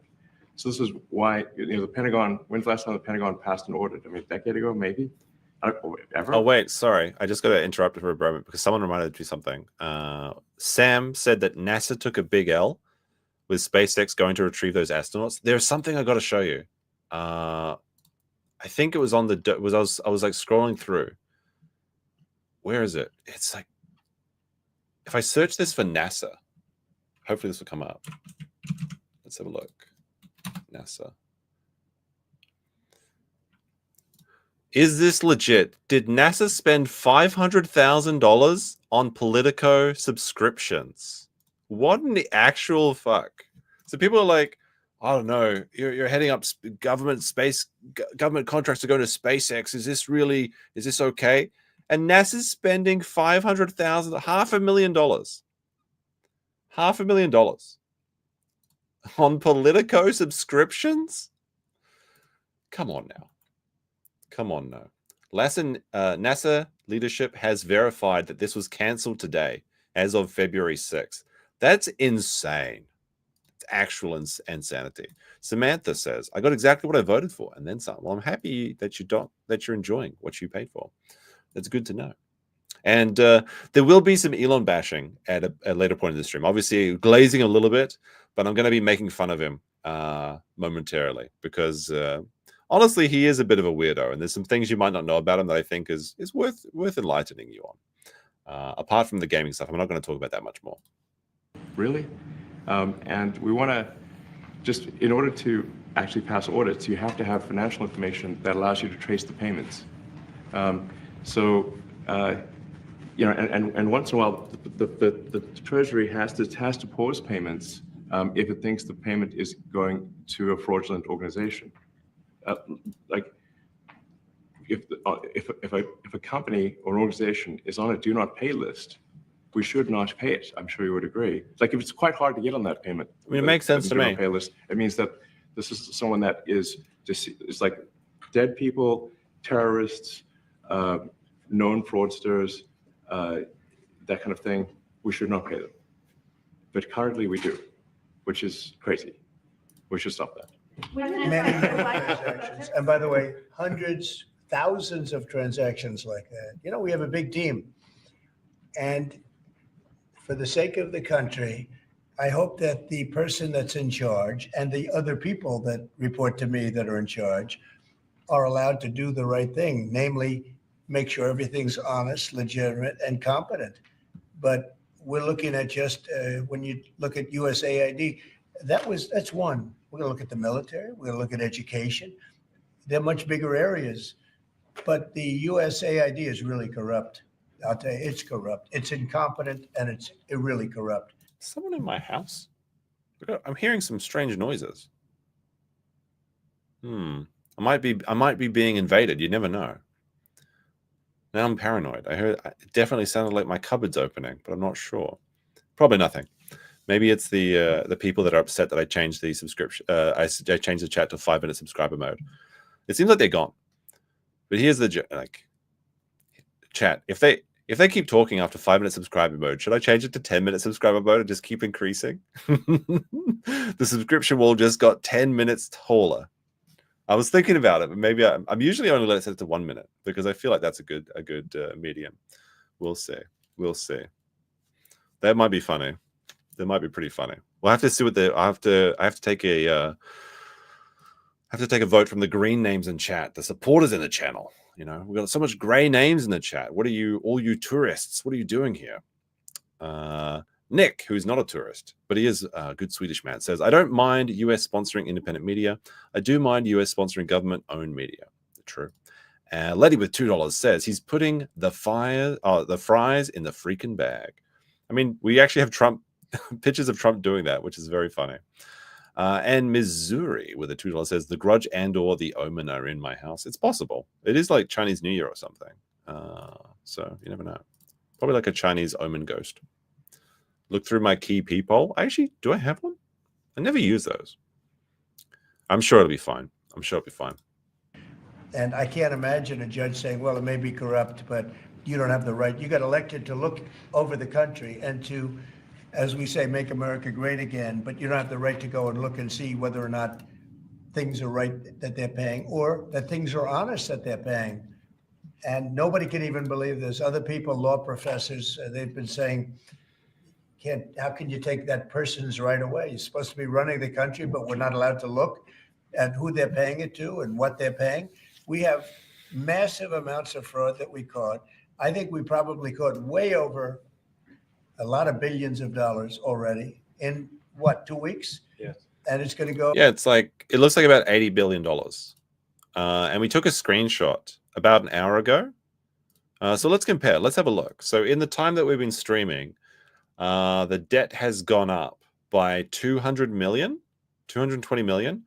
And the Doge clock has gone up by, let me try and put this on both things. The Doge clock has saved the government about 200 million. Okay, so it's actually kind of keeping pace. That's pretty nice. We're doing so good so far. We'll keep checking back maybe a bit later. But we're actually doing pretty good.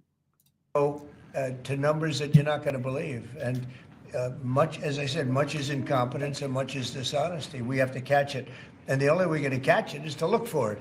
And if a judge is going to say you're not allowed to look for it, that's pretty sad for our country. I don't understand how it could even work. So Sam says crazy numbers. The craziest number for me, I guess it kind of makes sense because, but so the US is what? 300 million people. So the debt is currently at $36 trillion. So for every taxpayer, that's $320,000 each. They could just, if everyone just pays up, they could get out of it. We could finish this tomorrow. But debt per citizen is only $100,000. Now, of course, like a third of people will probably be children, so that makes sense. But who's that other third of people that aren't paying taxes? It makes you wonder. Makes you think, huh? Program, can you personally guarantee that which one? The buyout program, the offer to federal workers. Can you personally guarantee that the workers who opt in to resign now will be paid through September? They'll get their money, but they're getting a good deal. They're getting a big buyout. And what we're trying to do is reduce government. We have too many people. We have office space. It's occupied by 4%. Nobody's showing up to work because they were told not to. And then Biden gave them a 5-year pass, some of them, 48,000 of them, gave them a 5-year pass that for 5 years, you don't have to show up to work. Did Biden really do that? Is there an actual fact check on this number? 5 years, government employees don't have to show up to work? That is insane. And I have my criticisms of working in an office at all. Like, I think that work from home is actually superior in many ways. But 5-year, like sabbatical, or is it with pay? Like, this is insane. 4% occupancy of buildings because of coughing? Is that what I'm understanding? That makes no fucking sense. And let me tell you, this is largely, much of this stuff is because of Biden. It's his fault. No, just go into the office. It's snowing, bro. It's cold outside. I don't want to go into the office. He allowed this country, what he did on our border. What he did on our border is almost not as bad as what he did with all of these contracts that have come out. It's a very sad day when we look at it. I can't even believe it. But many contracts just extend and they just keep extending, and there was nobody there to correct it. And that cannot be, I can't imagine that could be held up by the court. Any court that would say that the president or his representatives, like Secretary of the Treasury, Secretary of State, whatever, doesn't have the right to go over their books and make sure everything's honest. I mean, how can you have a country? You can't have anything that way. You can't have a business that way. You can't have a country that way. Hey, thank you very much, everybody. Thank you. Thank you, press. Thank you, press. Head it out. Coming back tonight. What happened to the chat? Where'd the kid go? Is he hiding in his shirt? Is Musk really two children that are standing on top of each other? At the White House tonight at about 10 o'clock. If you want to come over, you can say hello to him. Did you guys get anything in return? Not much. We're almost gone through this one. Donna says, with 5, even in the military, the way budgeting works is you get what you've already spent. So people who don't waste money are considered incompetent. I know that's how it works, and that's the practicality of it, but it's such a wasteful endeavor. Like, there should be a gentleman's agreement that, like, look, I won't waste money on things we've already spent money on if you just allow me to increase the budget when I need it. Like, ideally, that's how it should work. I know the practicality of it, and in that situation, I'd probably do the same. But it's just so frustrating to see so much wasted activity. What about working from home for the military? That might be interesting. What about, could we do that? Could we get rid of all the office space in the military and just work from home? Oh, they were very nice. We were treated It's a very joke, nicely obviously. by Russia, actually. I hope that's the beginning of a relationship where we can end that war and millions of people can stop being killed. They've lost millions of people. They lost, in terms of soldiers, probably 1.5 million soldiers in a short period of time. We got to stop that war. And I'm interested primarily from the standpoint of death. We're losing all those soldiers. And they're not American soldiers, they're Ukrainian and Russian soldiers. But you're probably talking about 1.5 million. I think we got to bring that one to an end. Okay? Thank you. Thank you. I mean, good interview. Like, how would you guys rate this out of 10? Like, I really enjoyed this. It's both uplifting and hilarious, which is the best way to listen to anything that has things to do with government. I guess, yeah, droning actually does work from home. Reserve also, I guess, yeah, does work from home. Fair enough. Fair enough. That's fair enough. All right, I'll let the chat decide where we go from next. Okay. Do you want to see who is Big Balls, the teen Doge engineer, or do you want to learn about Elon Musk's 12 children? So I guess you can post balls or 12 in the chat for that. We'll see. We're gonna do one. There'll be one critical article of Musk in this at least. You want to see the balls? No, we have to keep going. Balls or no balls? Yeah, you could say balls or no balls, but I'm seeing a lot of balls in the chat. So this is something that's very funny. This is very, very funny to me, at least. All right. I regret to inform you that a 19-year-old Doge stooge named Big Balls is now advising the State Department. And people are furious about this, that Musk decided to bring on a guy that was young and has like a funny name. They're mad. Few developments better typify the unique insanity of the current political moment than the ascent of Big Balls, a 19-year-old software engineer who briefly worked for Musk's brain startup Neuralink. And I'm not a big fan of Neuralink, honestly. They recruited to, let me see if I can make this a bit larger. There we go. There we go. Okay. He got recruited to the billionaire's government deconstructionist effort, DOGE, and now, in a twist so ridiculous it seems like it was stolen straight out of South Park, has apparently been hired as senior advisor to the US State Department. The irony here is really hilarious because you remember when they had people like AOC coming in and like everyone was like, oh, she's just a bartender. How could she be working in government? She doesn't have any experience. She's just young. She's basically a kid. Like everyone criticized her for that. And she's like, no, you don't need to be someone with experience. You need to be young and you need to have a point of view that's fresh. That's why that's why actually I'm the best candidate, because I'm young, fresh, and I don't have experience in the government. But now when they bring in someone younger, now that she's starting to age up a bit and she's not the hot new thing, they're like, whoa, you can't bring a 19-year-old in. Whoa, this is ridiculous. This is ridiculous. No, yeah, exactly. Also left, no, not like that. This is exactly what's happening there, and it's so funny. So in reality, Big Balls is Edward Korestein, a high-achieving tech wunderkind, and the large testicle alluring honorific is merely his online username. So who gives a shit? This is like that stupid argument they had with the Kyle Rittenhouse case, where it was like, is it true that your login name or your ID was 4 doors, more whores. Could you explain that to the court? What a ridiculous thing to say. The Washington Post reports that Big Balls, who is also a staffer at DOGE, was recently assigned to the State Department's Bureau of Diplomatic Technology. It is unclear what Big Balls, who is only recently graduated from high school, will be doing in the American Diplomatic Hub, but it understandably seems to have rattled senior official agencies. The Post notes that, for some reason, a government directory also lists Big Balls as working for USAID, the international aid agency that Musk has all but shut down in the past span of a week. Interesting. Wired initially reported that Big Balls, and it says his name, but I'm going to keep saying Big Balls, previously worked for the Path Network, a cybersecurity firm. Why does that sound familiar? Why is Path Network, why is that ringing a bell? Security firm that was known to hire reformed cyber criminals. I mean, isn't that like, don't we see that all the time though? Like, it's like the plot of the movie Catch Me If You Can. Like sometimes scammers are the best people to catch scammers, and hackers that have been criminally hacking into systems are probably the best at cybersecurity. It makes sense. Hire the people that can do the job, after they've sufficiently served their time. Bloomberg subsequently reported that Big Balls was actually fired from that firm after he leaked internal information to the company's competitors. Oh no.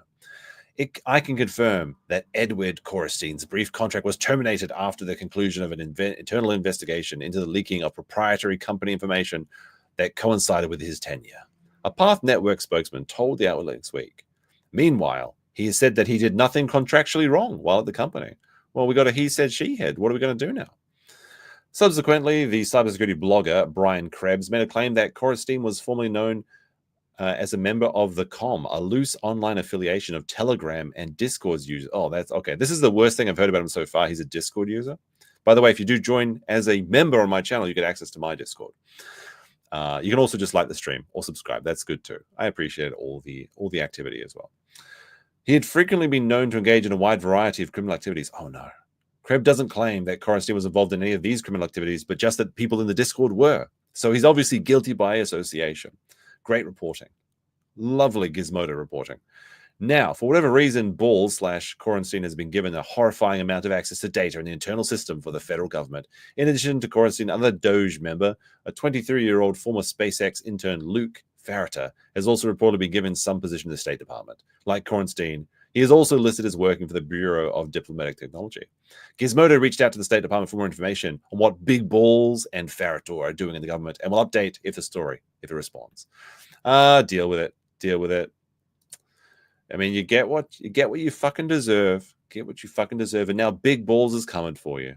He's coming for you. He's coming for you. This is him, by the way. This is Big Balls. Oh, not the broccoli haircut. This is the guy that, look at that smirk.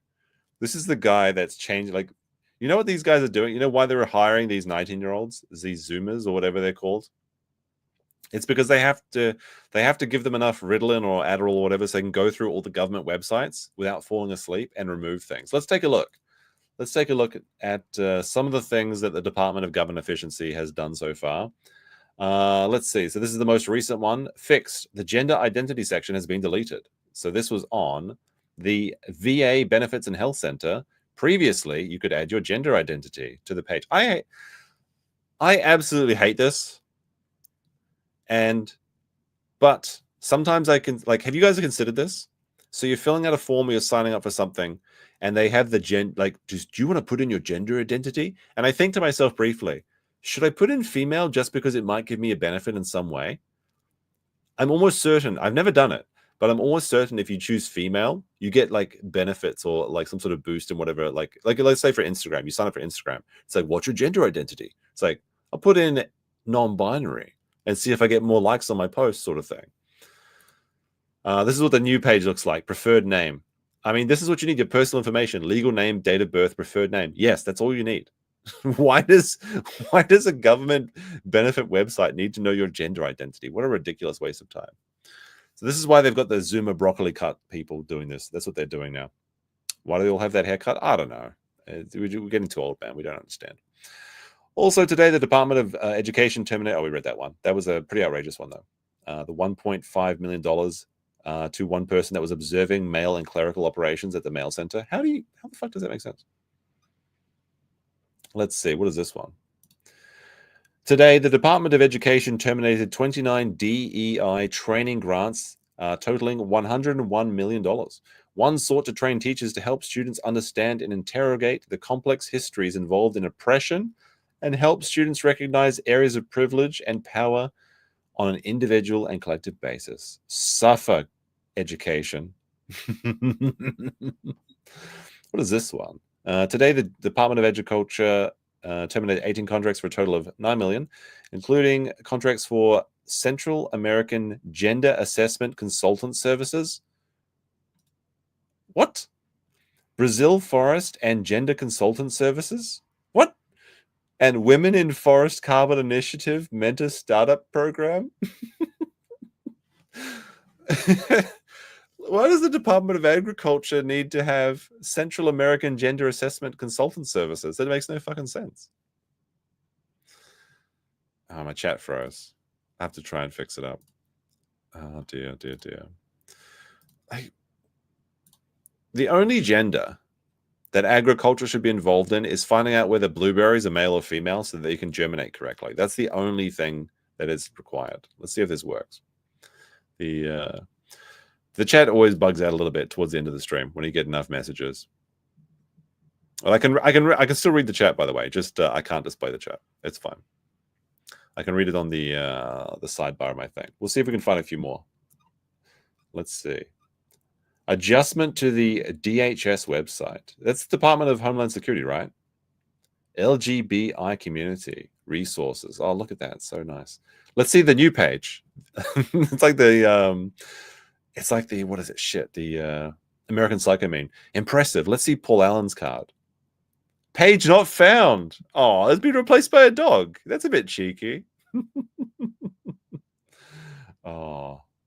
It looks like Canine Scout wasn't able to find the page that you're searching for on gender identity. The page may have been moved, deleted, or otherwise unavailable. To help you find what you're looking for, please try one of the following. Oh, look at that. Based? Yeah, it's kind of based. It's kind of based. What is this? The Gulf of America? I feel like this one's kind of annoying. Like, I get that people want America, fuck yeah, but like, changing the Gulf of Mexico seems like a silly idea to me. This is the one thing that I disagree with, all right? Like, Elon shouldn't be in charge of anything that's with names. He's got the worst naming schemes ever. So, I don't know. Are you guys for or against the Gulf of Mexico or the Gulf of America? I mean, I guess I live next to the Sea of Japan, so I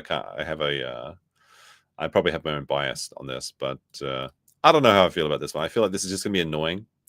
Although it was very funny to see Keemstar try and write golf, but he spelled it Golf. That was pretty good. You guys are Gulf of America? Gulf of America? Wow, it looks like there's a lot of people very, very pro. F Mexico, Gulf of... Apparently it's an overwhelming... Do we have to put this to a poll, like a proper poll? All right. We finished the post, and Elon's next son is going to be called Zalgo. All right. All right, I have to see the chat. We have to see the silent majority of those people that are furious. They're watching, but they refuse to subscribe because they just wanna be mean and say silly things in the chat, but they don't want to give me any benefit. So that's what they do. They hate watch. Let me see. Gulf of ... America, Mexico. All right, this is a legally binding poll. The result of this poll will be the new name of the Gulf of whatever. We'll have to see. I know that one seems annoying. Like, it's going to be changing all the maps names and everything. You know, that's going to take fucking forever. All my atlases will have to be replaced. I'm going to have to like get my new globe set up and everything. You know, got that like nice like Rand McNally globe set. Going to have to be replaced. There we go. Chat's working again on screen. Mexican voters. Yeah, this is actually a trick, and anyone that's voting has to go back. US has half again as much shorelines as Mexico. I know, it's just like it's got like the name and the history to it now. I feel like if it was like originally the Gulf of America, then they change it to the Gulf of Mexico. I don't mind if they change it back, but I feel like this is a waste of time. At least on this one, okay. You can say F or bad take or whatever in the chat if you want. Let me see. What else we got here? What is this one? Great coordination across 36 agencies over the last 2 days. Terminate 199 wasteful contracts, saving 250 million, including contract for Asia Pacific, Sri Lanka, climate change mitigation, adaptation, and resilience coordination services for the Forest Service, and workshop for intercultural communication, diversity, dialogue, circle, communicating across differences. Wow, that sounds really fun. Wish I could attend that. Let's see if there's any other really funny one. Like this one was outrageous, though. This one was absolutely outrageous. They terminated a $168,000 contract for an Anthony Fauci exhibit in the NHS museum. That one's actually like ridiculous. How could they? What were they thinking? Why do they love Fauci so much? He's like their Jesus or something. Let me see if there's any other fun ones here.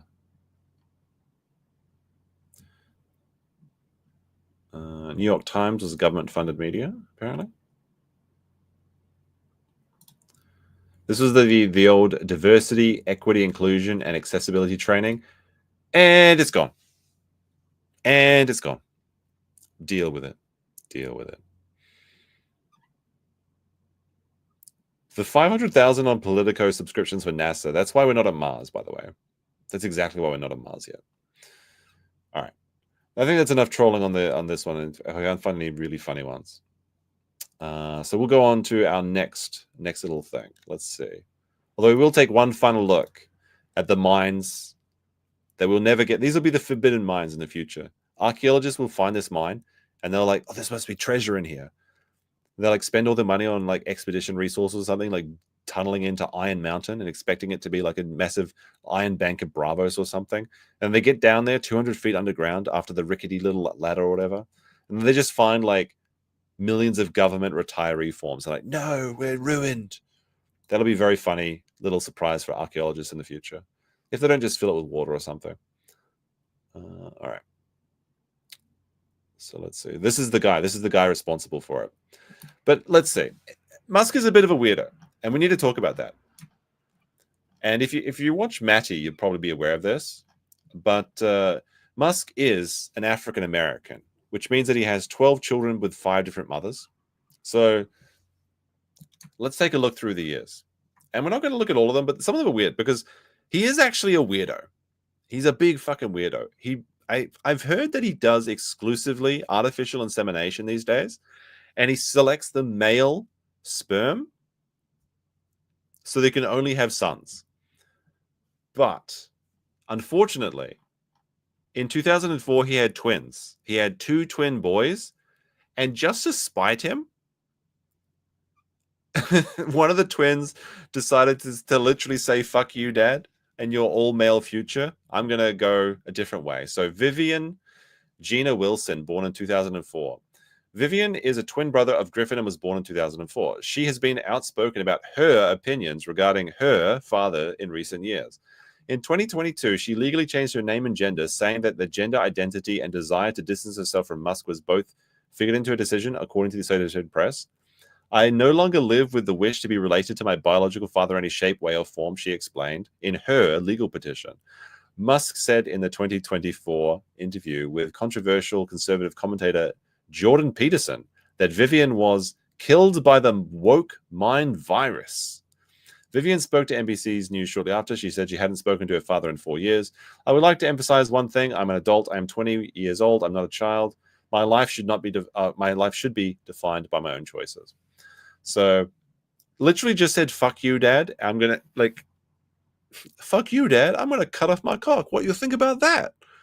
So it's a bit of a weird one. I don't know. And I feel like if he was maybe a bit more present in the home, maybe he could have prevented this, because it seems like he just inseminates weirdos like Grimes, because that's his new kid, right? Like X is Grimes. Like how did he even meet Grimes? Why does Grimes want to become like a Talaxu flesh vat for Elon Musk? It makes no sense to me. But apparently this is the kid that was at the press conference. It's pronounced XA12. And Musk has this weird fascination with the letter X, as you may have noticed from Tesla X or SpaceX or Twitter being called X or his son being literally called X12, X-A12. So good fucking luck. Good thing he doesn't have to deal with, like, it seems like he won't have to deal with any criticism in his life because neither does Musk himself. He's a bit of a, surrounds himself with yes men quite a lot. But I don't know why you want to have, wait, what, there's another one? Wait a second, I haven't read about this one before. The new baby, artificial inseminated baby, was actually, this is a girl, look at that, with Grimes. Her name is Exa Dark Sidereal Musk. Is that a prime evil? I think he's been playing too much fucking Diablo. If you name your child Sidereal, this is absolutely a Diablo 4 inspired name or something, or a Diablo franchise inspired name. Elon Musk with Simmer Grinds welcomed their daughter Exa Dark Sidereal via surrogate. Oh, it was a test tube baby. Look at that. It was a test. Grimes, wait, is Grimes even popping these out, or is she just donating eggs? What the fuck is going on here? This is weird. I mean, it already was weird, but this is very strange. Let me see. Grimes told Vanity Fair in March the baby's name is pronounced Sidereal, but nicknamed Y. That's so fucking cringe. So their two kids are X and Y. You got to be fucking kidding me. You got to be fucking kidding me. Wouldn't it make more sense for the son to be Y and the girl to be X? You know, like XY, XX. Doesn't that make more sense? I don't know. There's no real word for it, she told the magazine when being asked about a relationship status with Musk at the time. I would probably refer to him as my boyfriend, but we're very fluid. We live in separate houses. We're best friends. We see each other all the time. Buddy. We live in separate houses. Buddy, come on now. We see each other all the time. We do our own thing going on. I don't expect other people to understand it. Well, that's true. I will never understand this. In an interview, she also mentioned that Musk and she hope to have more children. We've always wanted to have at least 3 or 4. Interesting. Interesting. On March 10th, she posted this. Me and X have broken up. Me and E have broken up again. Since writing this article, haha, B is my best friend. Apparently, she's like got. What the fuck is this? No. I thought no. This is a parody article, surely. Techno Mechanicus Musk. Am I being trolled? I'm pretty sure this is. Is this an actual article? I gotta verify. I think I'm being trolled at the moment. There's no way that Techno Mechanicus Musk is a real name. Is he worshipping the machine god now? It's real. It's fucking real. Look, here's what's happened: is that Musk has been playing too much Warhammer. And the reason he wants to get to Mars is because he wants his Techno Mechanicus child to lead Mars, and he wants his son X to own X. That's why he's preparing the company for him. But let's see this one. Techno Mechanicus Musk, nicknamed Tau. Yeah, he's definitely been playing Warhammer. Was born in mid-June 2022 in September. Times Review, Musk biography revealed that Musk and Grimes have welcomed Techno. Grimes also mentioned Techno in a lengthy X post saying, I wish I could show you how cute little Techno is, but he's still my priority is keeping my babies out of the public eye. She added, please respect me at this time. And then, wait, Strider's like an almost normal name. What the fuck? This is like, okay, so it's a different woman. I guess it's just, is it Grimes that's doing this? Twins Strider and Azure with Zilius? What the fuck is going on? He just, like, this is some weird shit, okay? This is some very weird shit. He's just pumping out babies. He's cooming into jars, and then he's finding BPD women to, like, be his, like, flesh vats, and he's growing golas or something. I don't know. Azure, I like the name Azure, though. Azure is a pretty name, to be honest. I like that. I like the name Azure. But it is still kind of weird. It's still a weird name. And apparently there's another child whose name is not known yet. I wonder if this is the child's name. This will be ridiculous. What is the new child going to be called? What is the new child going to be called? Who can say? All right. All right. So there was this post by Al Jazeera. Let's see. Do Elon Musk and DOGE have the power to close U.S. government agencies? Legal experts doubt that DOGE has the power to cut spending and already approved by Congress. The Department of Government Efficiency, the Trump administration cost-cutting agency, headed by billionaire business owner Elon Musk, has put hundreds of federal officials on leave, gained access to sensitive federal payment systems, and led the charge to shutter federal agencies. Musk also said that he wanted to put, like, I think, all government spending on the blockchain. And I think that's just a stupid idea because, like, there's so many good applications to the blockchain, but just using blockchain for everything is dumb. Stop just saying, oh, it's got blockchain technology. One of the good things about blockchain, though, is the open ledger system. So I guess maybe that would be the incentive for it, but it seems like a stupid waste. I mean, it's certainly better than the mines of Moria, where they're currently using, but I don't know. I don't think we need the blockchain for that one. The public pushback against DOGE, as it's been called, has been swift, as legislators and public asked whether Musk can downsize, restructure, or eliminate agencies authorized by funded by Congress. I think you'll find that he probably can do this. Senate leader Chuck Schumer of New York wrote on X. There's the irony here that he wrote it on X. That's very funny. On February, an unelected shadow government is conducting a hostile takeover of the federal government. DOGE is not a real government agency. DOGE has no authority to make sending decisions. DOGE has no... Like, I gotta open this up on Twitter, actually, I think that'd be funnier. So there, Chuck Schumer with his gray check mark. DOGE is not a real agency. DOGE has no authority to make spending decisions. DOGE has no authority to cut programs, including the ignore federal law. DOGE conduct cannot be allowed to stand. Suffer, Chuck Schumer. Deal with it.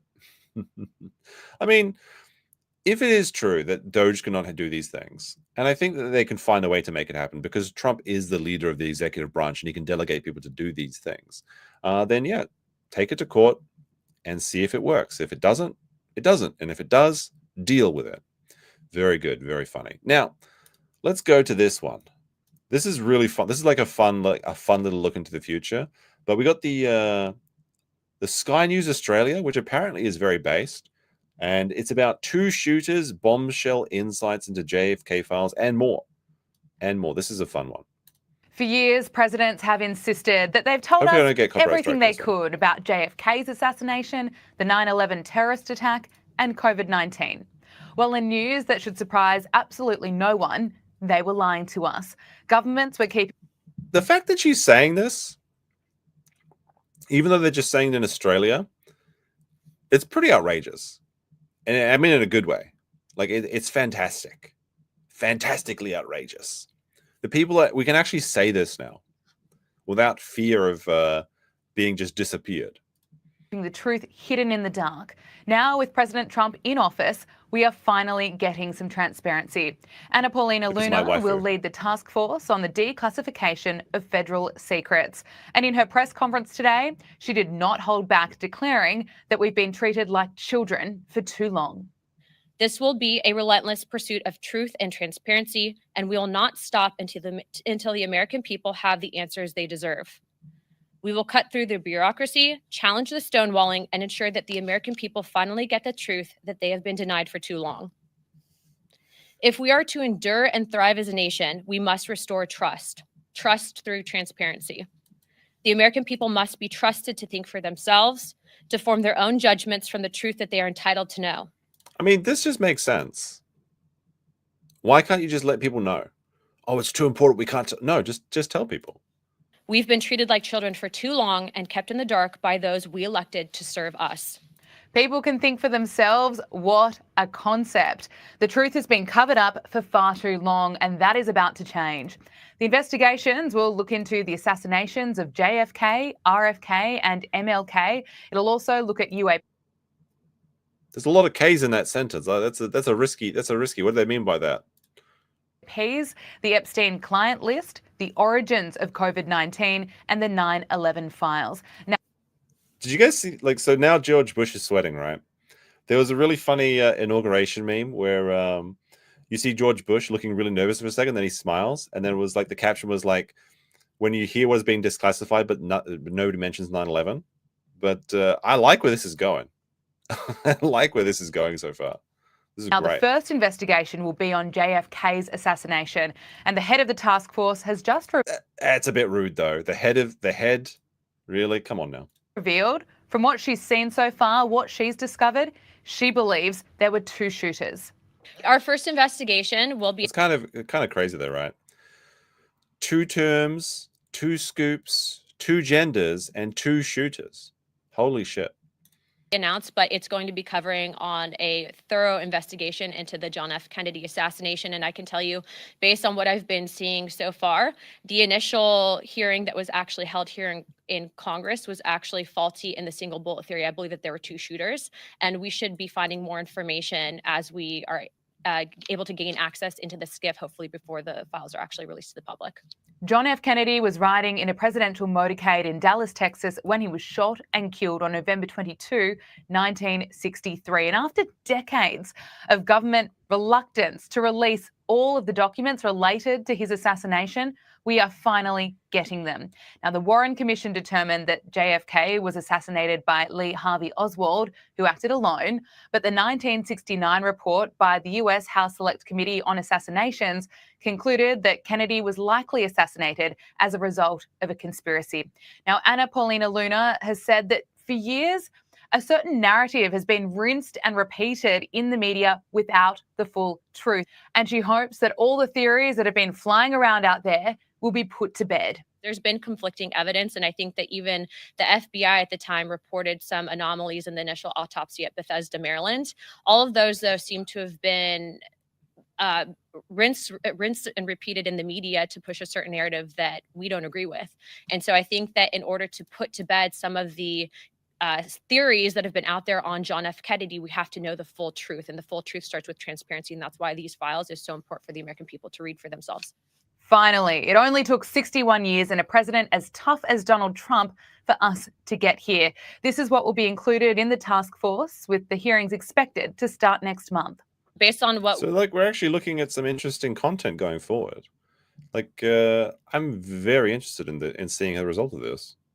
We're actually looking to do with the JFK investigation. I'm looking to actually bring in some of the attending physicians at the initial assassination, and then also people that had been on the various commissions looking into, like the Warren Commission, looking into the initial assassinations. Donald Trump followed through with his campaign promise and ordered the declassification and release of secret files on the assassinations of JFK, RFK, and MLK in January. Now, since then, the FBI has discovered nearly 2,500 new records relating to JFK's assassination. They just found them? They just found 2,000 more files? What, down in the file mines? Whoops, we sent them down with the retirement applications in the Iron Mountain. We just found, they're just sitting here now that you're actually asking. Yeah, we just found 2,000 extra files. Funny how that works. 60 years later, we just found an extra 2,000 files. Interesting. Not a conspiracy theory investigating committee. We're actually looking to present truth to the American people. And it's in my opinion that no one person elected to office is more important or more qualified to look at the information that they've been hiding from us. And so we look to push for that transparency. Where did they find this woman? She's really based. Here's Donald Trump speaking about the JFK files during the election campaign. They call me a lot of good people. This is a Joe Rogan experience, right? Yeah, it says right there. That's pretty funny. Well, people that that you would find reasonable people, and they asked me not to do it. So I said, well, we'll close it for another time. But if I win, I'm going to open them up. I'm just going to open enough. Why didn't you open it up the first time? Because a lot of times, what was the hesitation? Addresses. What a world! What a world we like. This is a brave new world. It's fantastic. We got the podcasting president. It's excellent. Where was Kamala? Why didn't she go on the Joe Rogan experience? What a coward. If you're actually following when Trump appeared on Joe Rogan, Kamala was supposed to go on, but they wanted Joe to come to her, and they needed to have pre-approved questions, which is completely ridiculous. Oh dear. People that are still living, there are people that are affected. And there could be some national security reason that I don't have to necessarily know about. But some very good, talented people asked me not to do it. I opened it up, and then they said, would it be possible for us to do that a different day? How much of it did you read into? I think it's going to be just fine to open it. Let me put it that way. I think it's fine. It's going to be time. There was also some pretty wild suppression on YouTube's part when that came out, because that was getting 1 million views an hour or something, which is absolutely unheard of. and then it just shut off immediately. And YouTube's like, oh, well, it's just a bug or something. We fix it now. It should be fine. Likely story. Likely fucking story. And I mean, when you look at the results, like, appearing on this podcast may have been what clinched him in the election. Like, it was pretty close. And I think, like, the majority of Joe Rogan's viewers probably were voting Trump already. But people that weren't even Joe Rogan fans tuned in to see this. It must have had an effect. And apparently it was his son that recommended he do this, like go on the podcasting circuit. It's a cleansing, it's really a cleansing. So I'm going to do it. I'm going to do it immediately, almost immediately upon entering office. And it's interesting, Trump has doubled down on his promise to release records related to former President JFK and RFK, as well. All right, I'm not interested in listening to this Australian woman anymore. We got the deal. We got the gist of it. Let's take a look at the debt clock, shall we? So when we began the stream, the debt has now increased by over $350 million during the last 2 hours. $350 million that's gone up. The price per person has gone up. It actually hasn't changed. They need to update that. This part isn't working correctly. But the Doge clock has also gone up. The Doge clock has now saved the American people, allegedly, $309 million. So it looks like the Doge is out actually doing work. So this is a pretty good website. If you haven't seen this, this is an old, this is like an ancient website. Like, this should be in a museum, but it is pretty informative. I remember seeing it back when I was in high school. And it's like, wow, man, like the US is never going to pay back their debt, man. This is insane. But you know what? I'm glad that this still exists. It's been a while since I've seen an old-fashioned style website like this old editing style. Anyway, I think that's all we've got for you tonight. I found that very entertaining, and I can't wait to see what's happening. I'm going to be following the Doge updates pretty closely, I think, even though I think the name's a little bit cringe. Revealing to me that there is secret mines with government workers and miners. They've earned a chance for me to pay attention and actually respect them for a while. So we'll see how that goes. I hope you enjoyed this one quite a bit. I had fun, and I will maybe back tomorrow. We'll see. If you have any topics you want to cover, be sure to leave them in the chat comments. You can DM them to me or whatever. If you join as a member, you get access to the Discord. That'll be on the community page. And until next time, see ya. Bye.